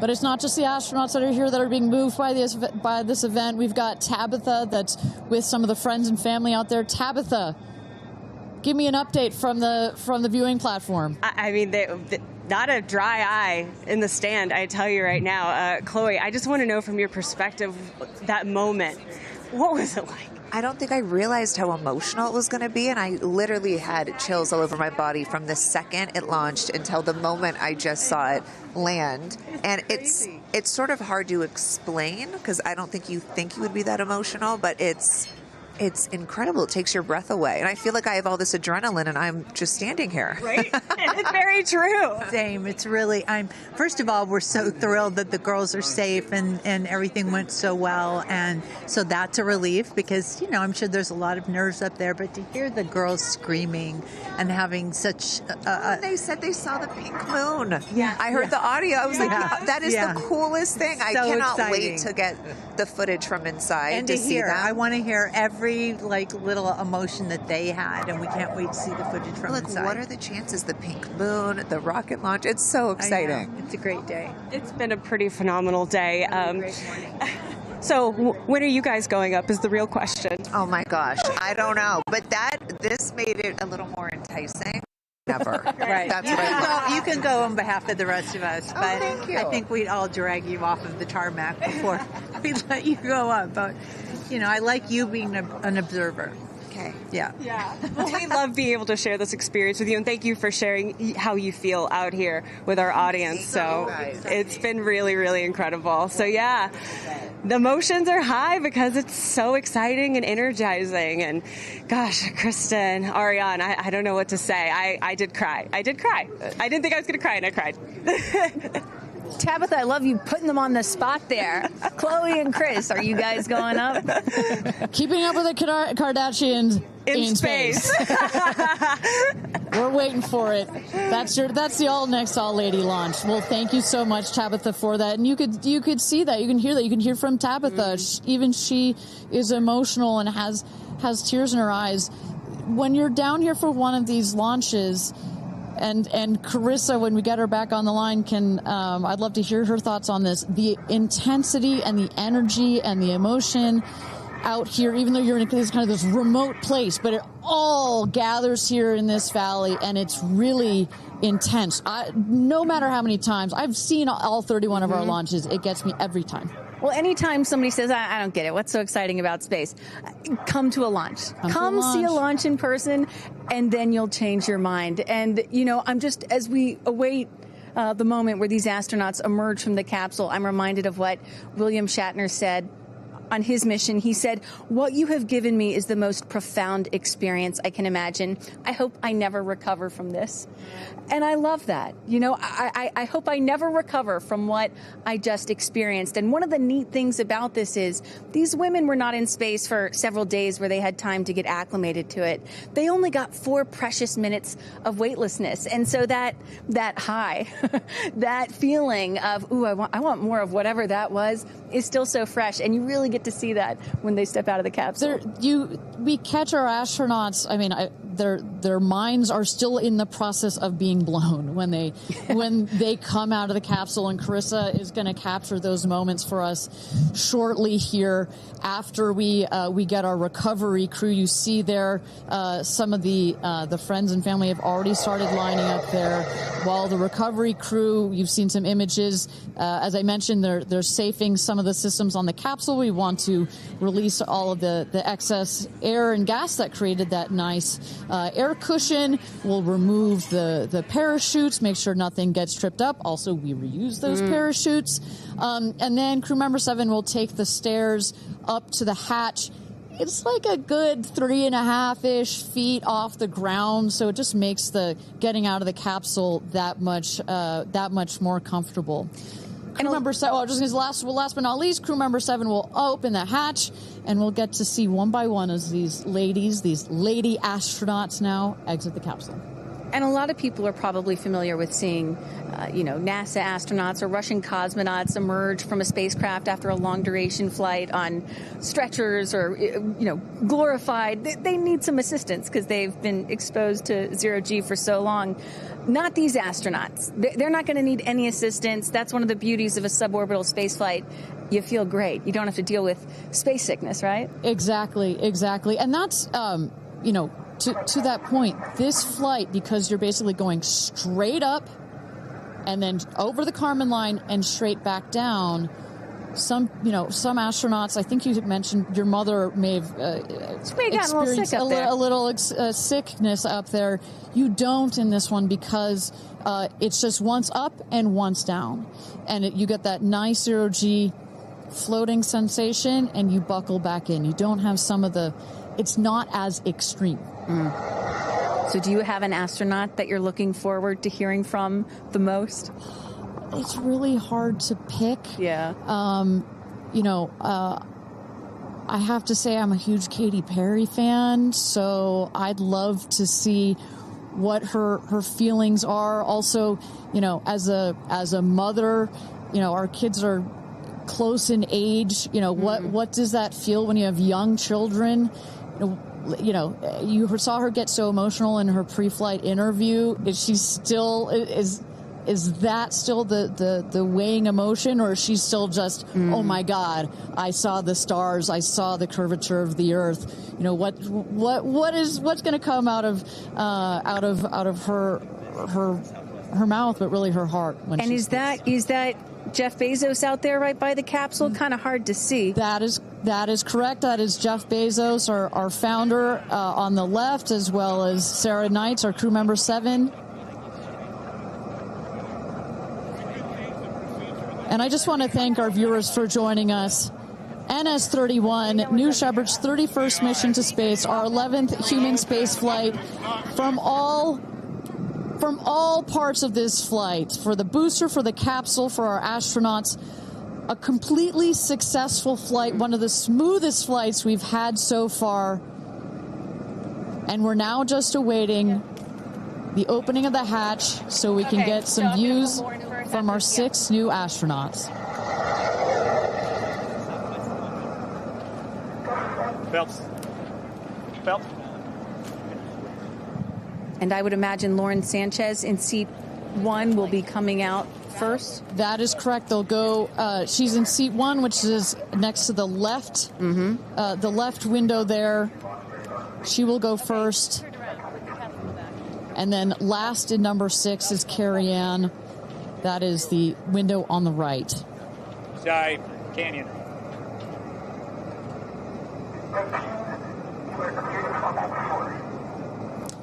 You see those vans arriving. Those are friends and family.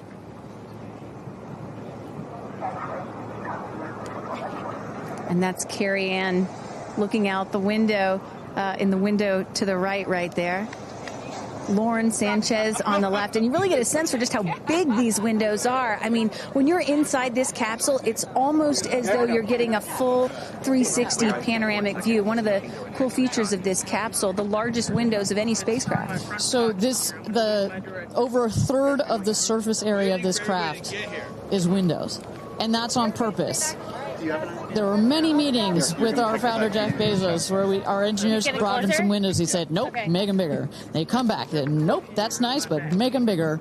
And what you get here, why is that so important? So many of our astronauts have said, when I got out of my seat, I looked outside my window, and I turned around, and I looked at the other 5 windows, and my brain created a panoramic view, a panoramic photo of it, because so much of the capsule is windows, and it makes for just an incredible experience. Sarah. Good? Okay, here we go.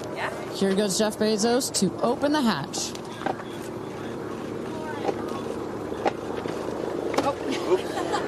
She didn't really close it again. Come on out, guys.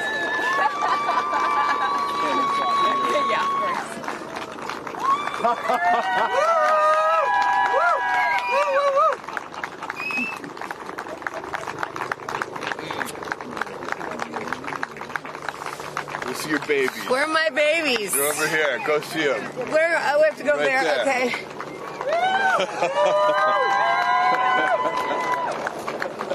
Katie! Woo!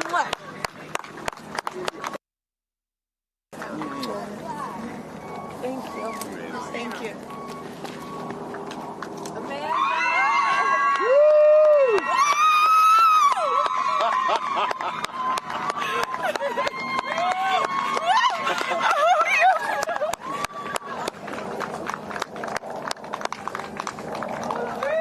Aisha!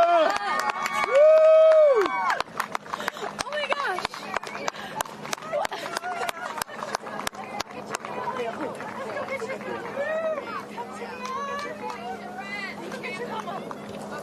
Gayle!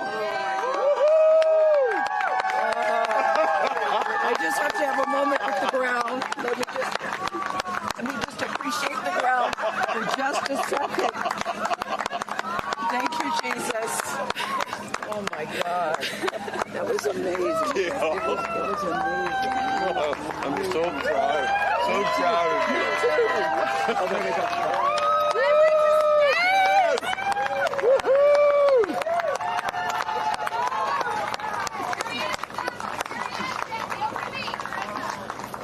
Amazing.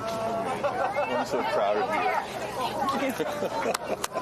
Kerianne, we got your people over here. Come right around the bushes here. Come on. I can't hear I have no, it's not working. So someone just tell me when we're on. Does anyone have our app? All right, and you just saw it there. All 6 astronauts coming out, all ecstatic.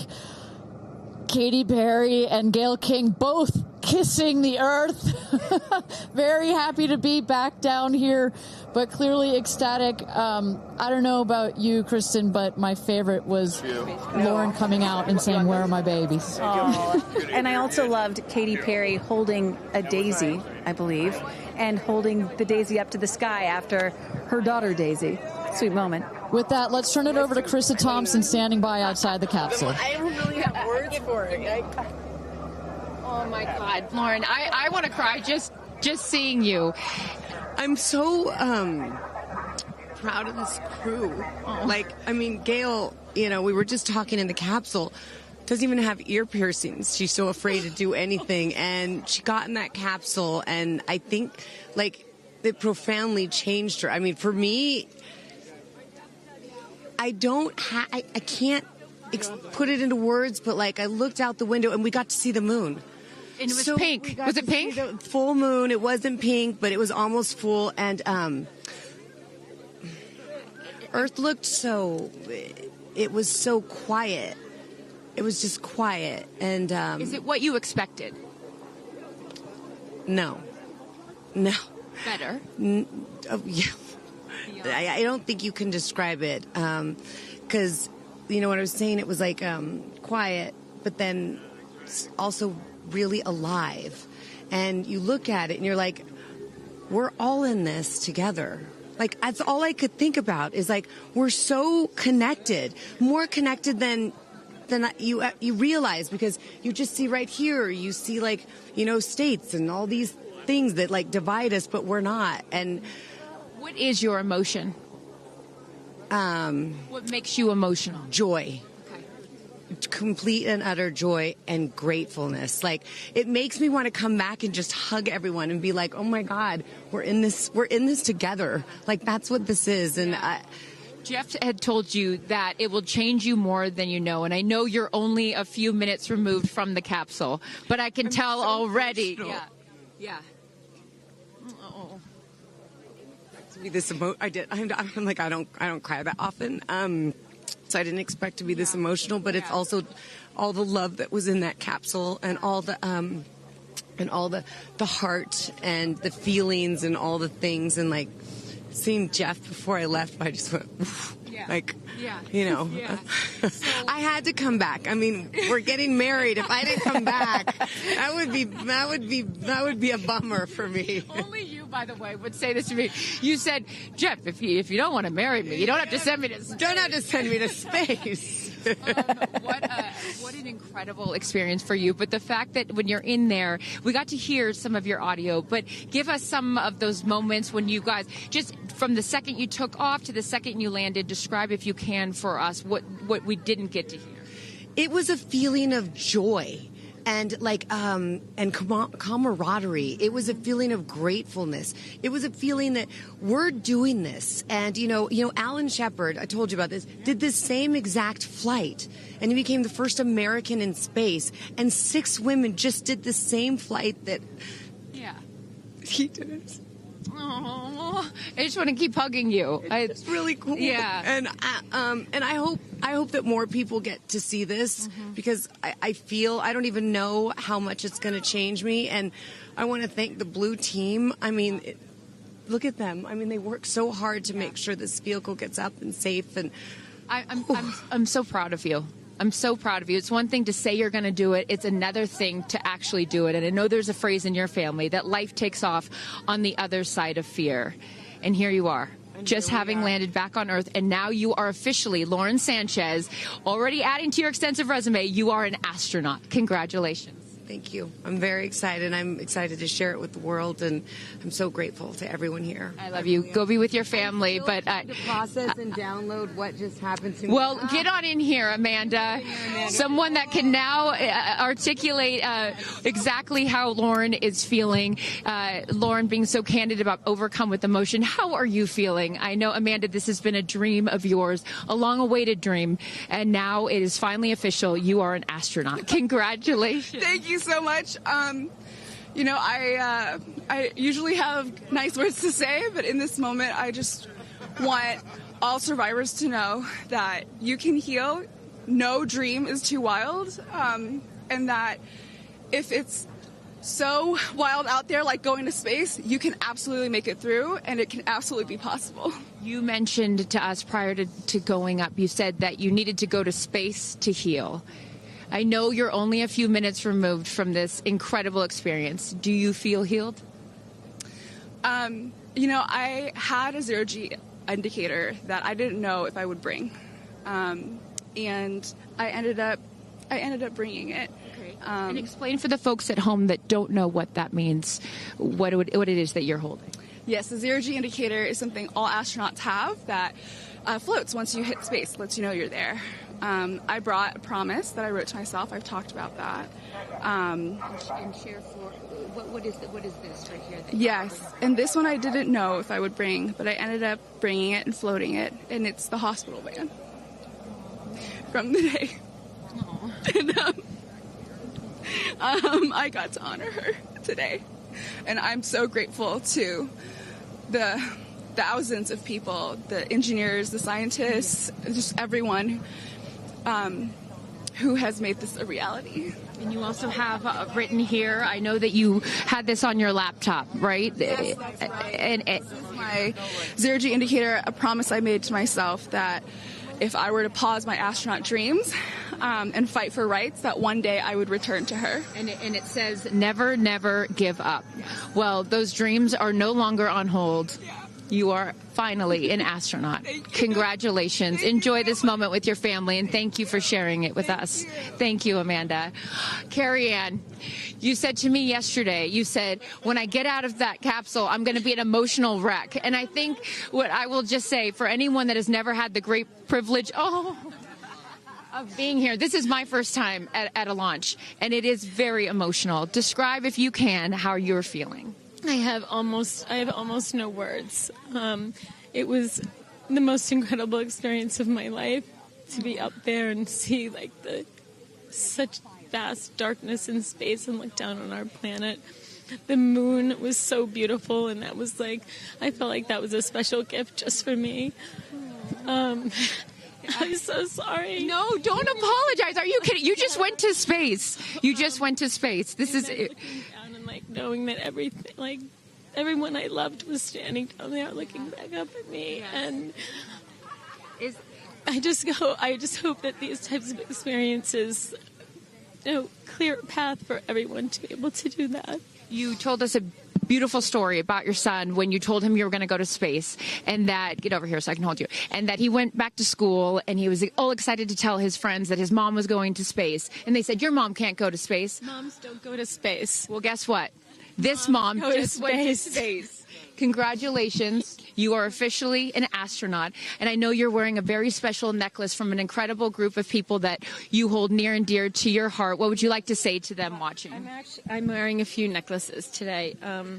My dear friends threw me a blast-off party and gave me this feather, which obviously represents the Blue Origin logo. And it felt so special to have it close to my heart.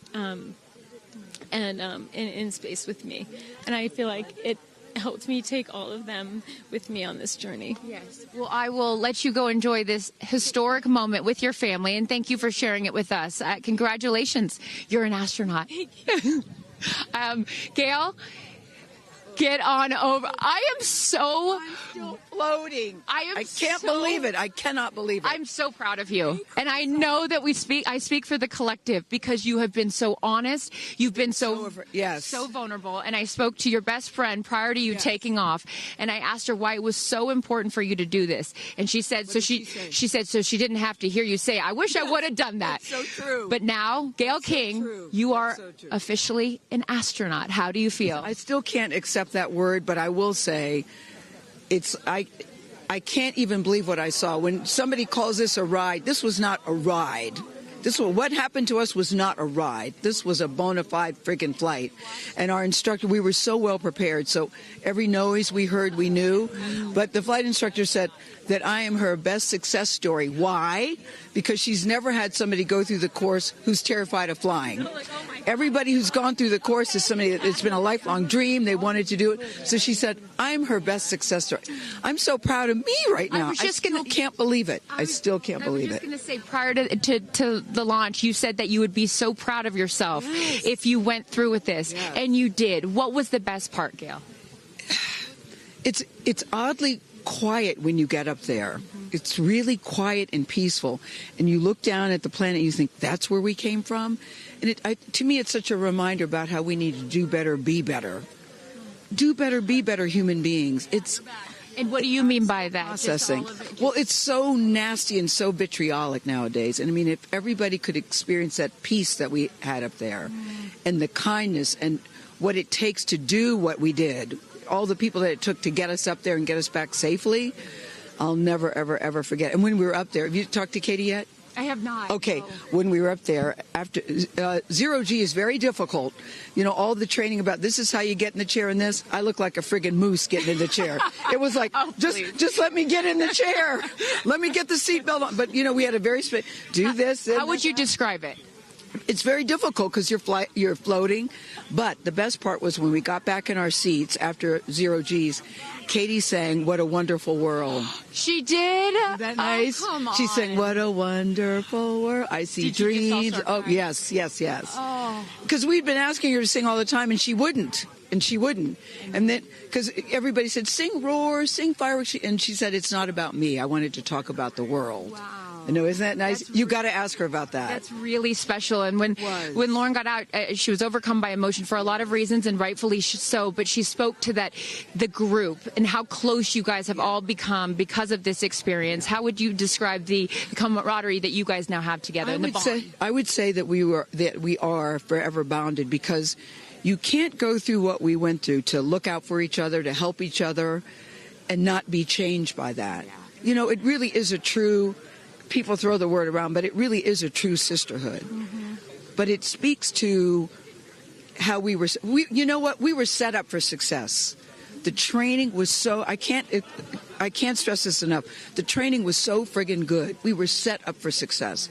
And it went exactly as they told us it was going to. Mm-hmm. Every boom that you heard, the drones, the drogues coming out, the parachutes coming out, it went exactly as they said.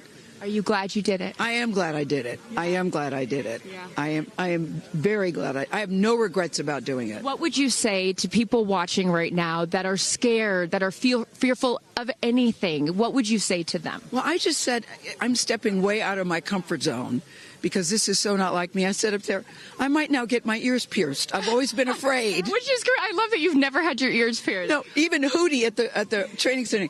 You don't have your ears pierced? I go, because it hurts. Oh, my gosh. But I mean, for people that are afraid, Eleanor Roosevelt once said, courage is doing something that scares you, but you do it anyway. And I stepped out of my comfort zone in a way that I never thought was possible for me. Mm-hmm. And now that I've done it, I really do feel I can take on anything. Anything. Congratulations, Gayle King. You are an astronaut. Thank you, Chris. I am so excited for you. I'm so excited for you. And I'm going to go with you to get your ears pierced, because I want to get another hole right here. Go enjoy this with your family. Thank you so, so much. Aisha, oh my goodness. Congratulations. Congratulations. You are officially an astronaut. How do you feel? Also, how do you look perfect after just going to space? I mean, my goodness.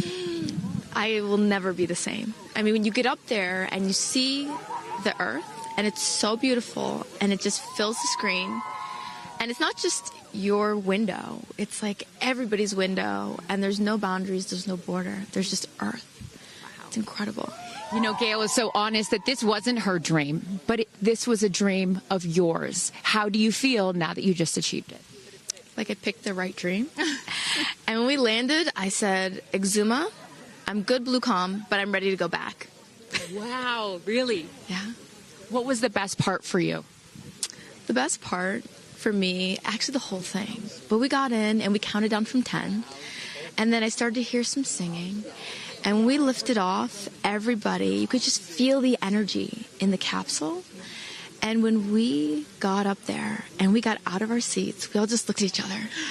And there was this moment, and I can't wait for people to see it on the video, but there was a very special moment between all of us. And it's just beautiful. It's so beautiful. Yes. Where is your grandfather?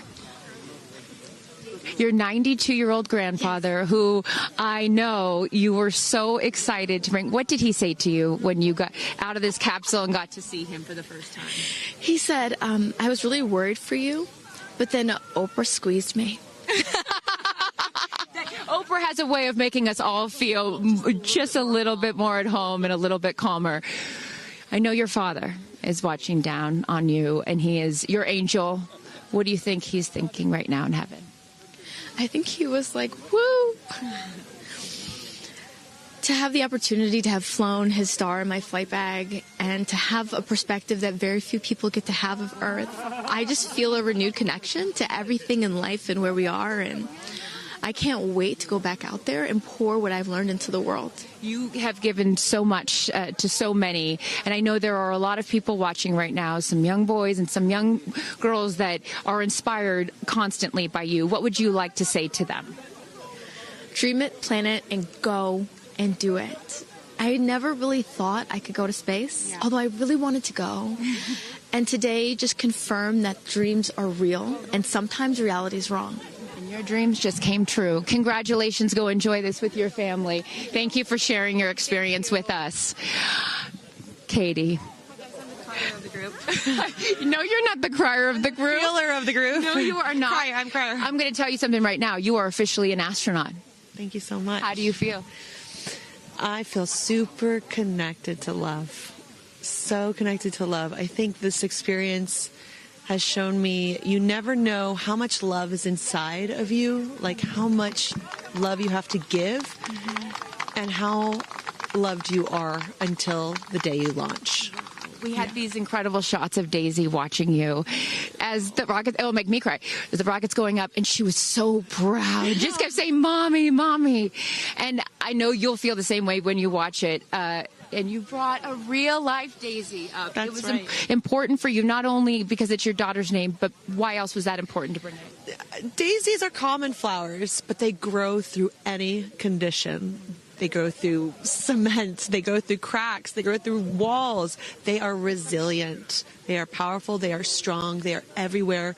Flowers are, to me, God's smile, but it's also a reminder of our beautiful earth and the flowers here and God's smile and the beautiful magic that is everywhere, all around us, and even in a simple daisy.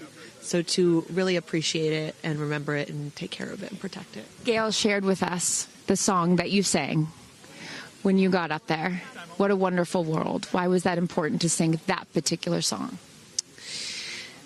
I've covered that song in the past, and obviously, like, my higher self is always steering the ship, because I had no clue that one day I would decide to sing a little bit of that in space. But I think that it's not about me. It's not about singing my songs. It's about a collective energy in there. It's about us. It's about making space for future women and taking up space and belonging. And it's about this wonderful world that we see right out there and appreciating it. This is all for the benefit of Earth. You have done so many incredible things in your life, selling millions of records, selling out stadiums. Where does this experience rate for you? This experience is second to being a mom. Wow. Yeah, that's it. And that's why it was hard for me to go, because that's all my love right there. And I have to surrender and trust that the universe is going to take care of me and protect me, and also my family and my daughter. Because, like, I am full up from being able to get that gift of being a mom. And to go to space is incredible. And I wanted to model courage and worthiness. And fearlessness. You did. You said you wanted to go to space for the fearless women in your life as well, your sister and your mom. Yeah. What was their reaction when you got to see them after you got off the capsule? I have only seen my mom, and I was like, "Are you okay, Mom?" She just knew. She knew. She was totally okay. And I'm sure she was speaking in tongues underneath her breath, as she does all the time. She would do that for anything else, but definitely today. But she was so super confident. My mom, she has this thing where she can see. I mean, even down to the name of, like, the capsule being tortoise. I know you spoke to all of your fans about that the capsule's named tortoise, the feather on the side, that, you know, the symbol of Blue Origin, all of those gave you confidence that this was the right thing for you to do, correct? Yeah, because I just asked for a sign from the heavens, from my angels, and they're like, well, here's the feather, which is what your mother calls you, and if that's not enough, the capsule's named tortoise, which is your second nickname that your mother calls you. And I'm like, okay, I'm going. Yeah. I got the message, and I'm gonna get the message. Before I let you get back to your family, I just have to ask you, describe for us, because you're so brilliant at putting, you know, words together and describing moments that we can all appreciate later. How would you describe the moment when you took off and then the moment you landed? The moment, I mean, it is the highest high, and it is surrender to the unknown, trust, and this whole journey is not just about going to space. It's the training, it's the team, it's the whole thing. I couldn't recommend this experience more. This is, like, up there with all the, you know, different tools that I've learned in my life, from meditation to the Hoffman process. This is up there because what you're doing is you're like really finding the love for yourself, because you got to trust in yourself on this journey, and then you're feeling the love when you come down, for sure, and you're feeling that strength. So I feel really connected to that strong divine feminine right now. By the way, you're such a badass. I love that the month of April, you're like, I'm going to space and I'm launching my tour. I mean, it's really incredible. Now I know I'm asking this question for your fans. Will you write a song about this experience? Oh, for sure, 100%. And not only that, I got to reveal my set list for the tour on a butterfly. How apropos! Incredible. Just flying in space. I don't know if anyone's ever. In space. I don't know if anyone's ever done that before. So I'll just. Well, there's a lot of things that you have done first. You are now officially an astronaut, and let me just tell you, on behalf of everyone here at Blue Origin, our webcast, and everyone, all of these individuals that put this incredible thing on, congratulations. Thank you so much. Thank you for sharing your experience. Is it a 10 out of 10? That's my review. 10 out of 10. You There's definitely go for it. 10 out of 10. Thank you, Katy. Congratulations. All right, you guys, so many fun moments that we'll continue to see as we get the footage.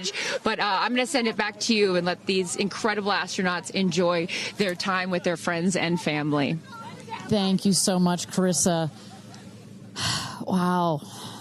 Kristen, I mean, 6 inspirational women in their own right. Eloquent. I could not be that eloquent coming down from space. You heard Katy Perry saying 10 out of 10, but number 2 experience only to being a mother. What were some of your takeaways from what we just heard? Gayle King used the word sisterhood. I'm feeling the sisterhood today.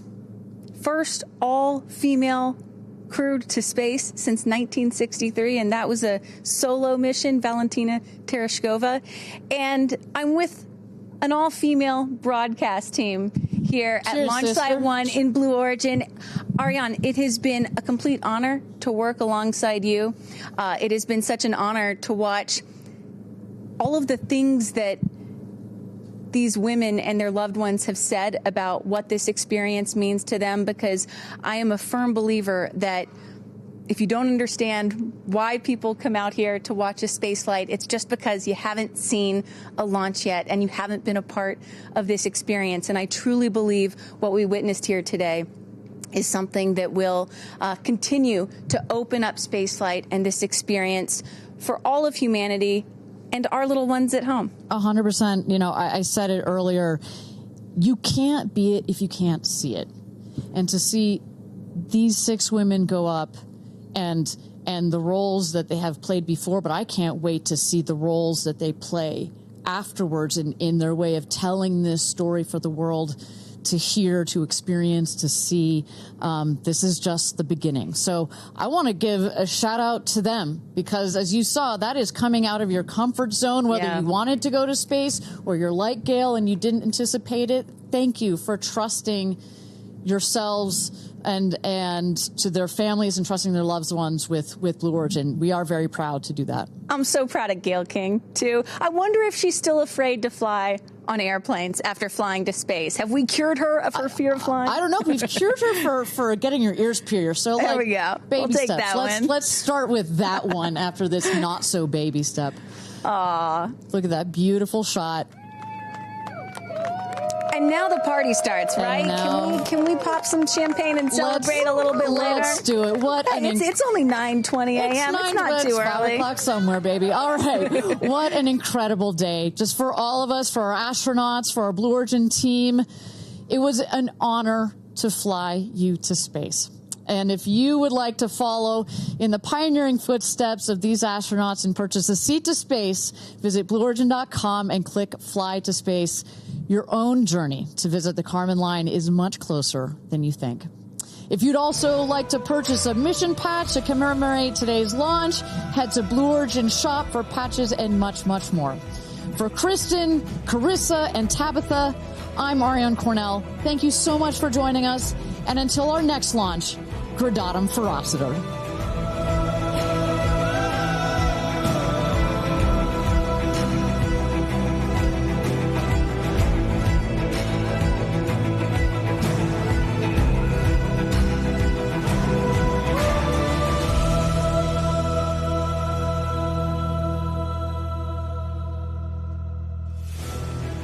Have you ever dreamed of going to space? A once-in-a-lifetime journey is closer than you think. To book your flight, visit blueorigin.com and click Fly to Space. Tell us as much as you can about yourself. Once we receive your inquiry, our team will reach out to guide you through your journey. It's your time to join the new generation of astronauts.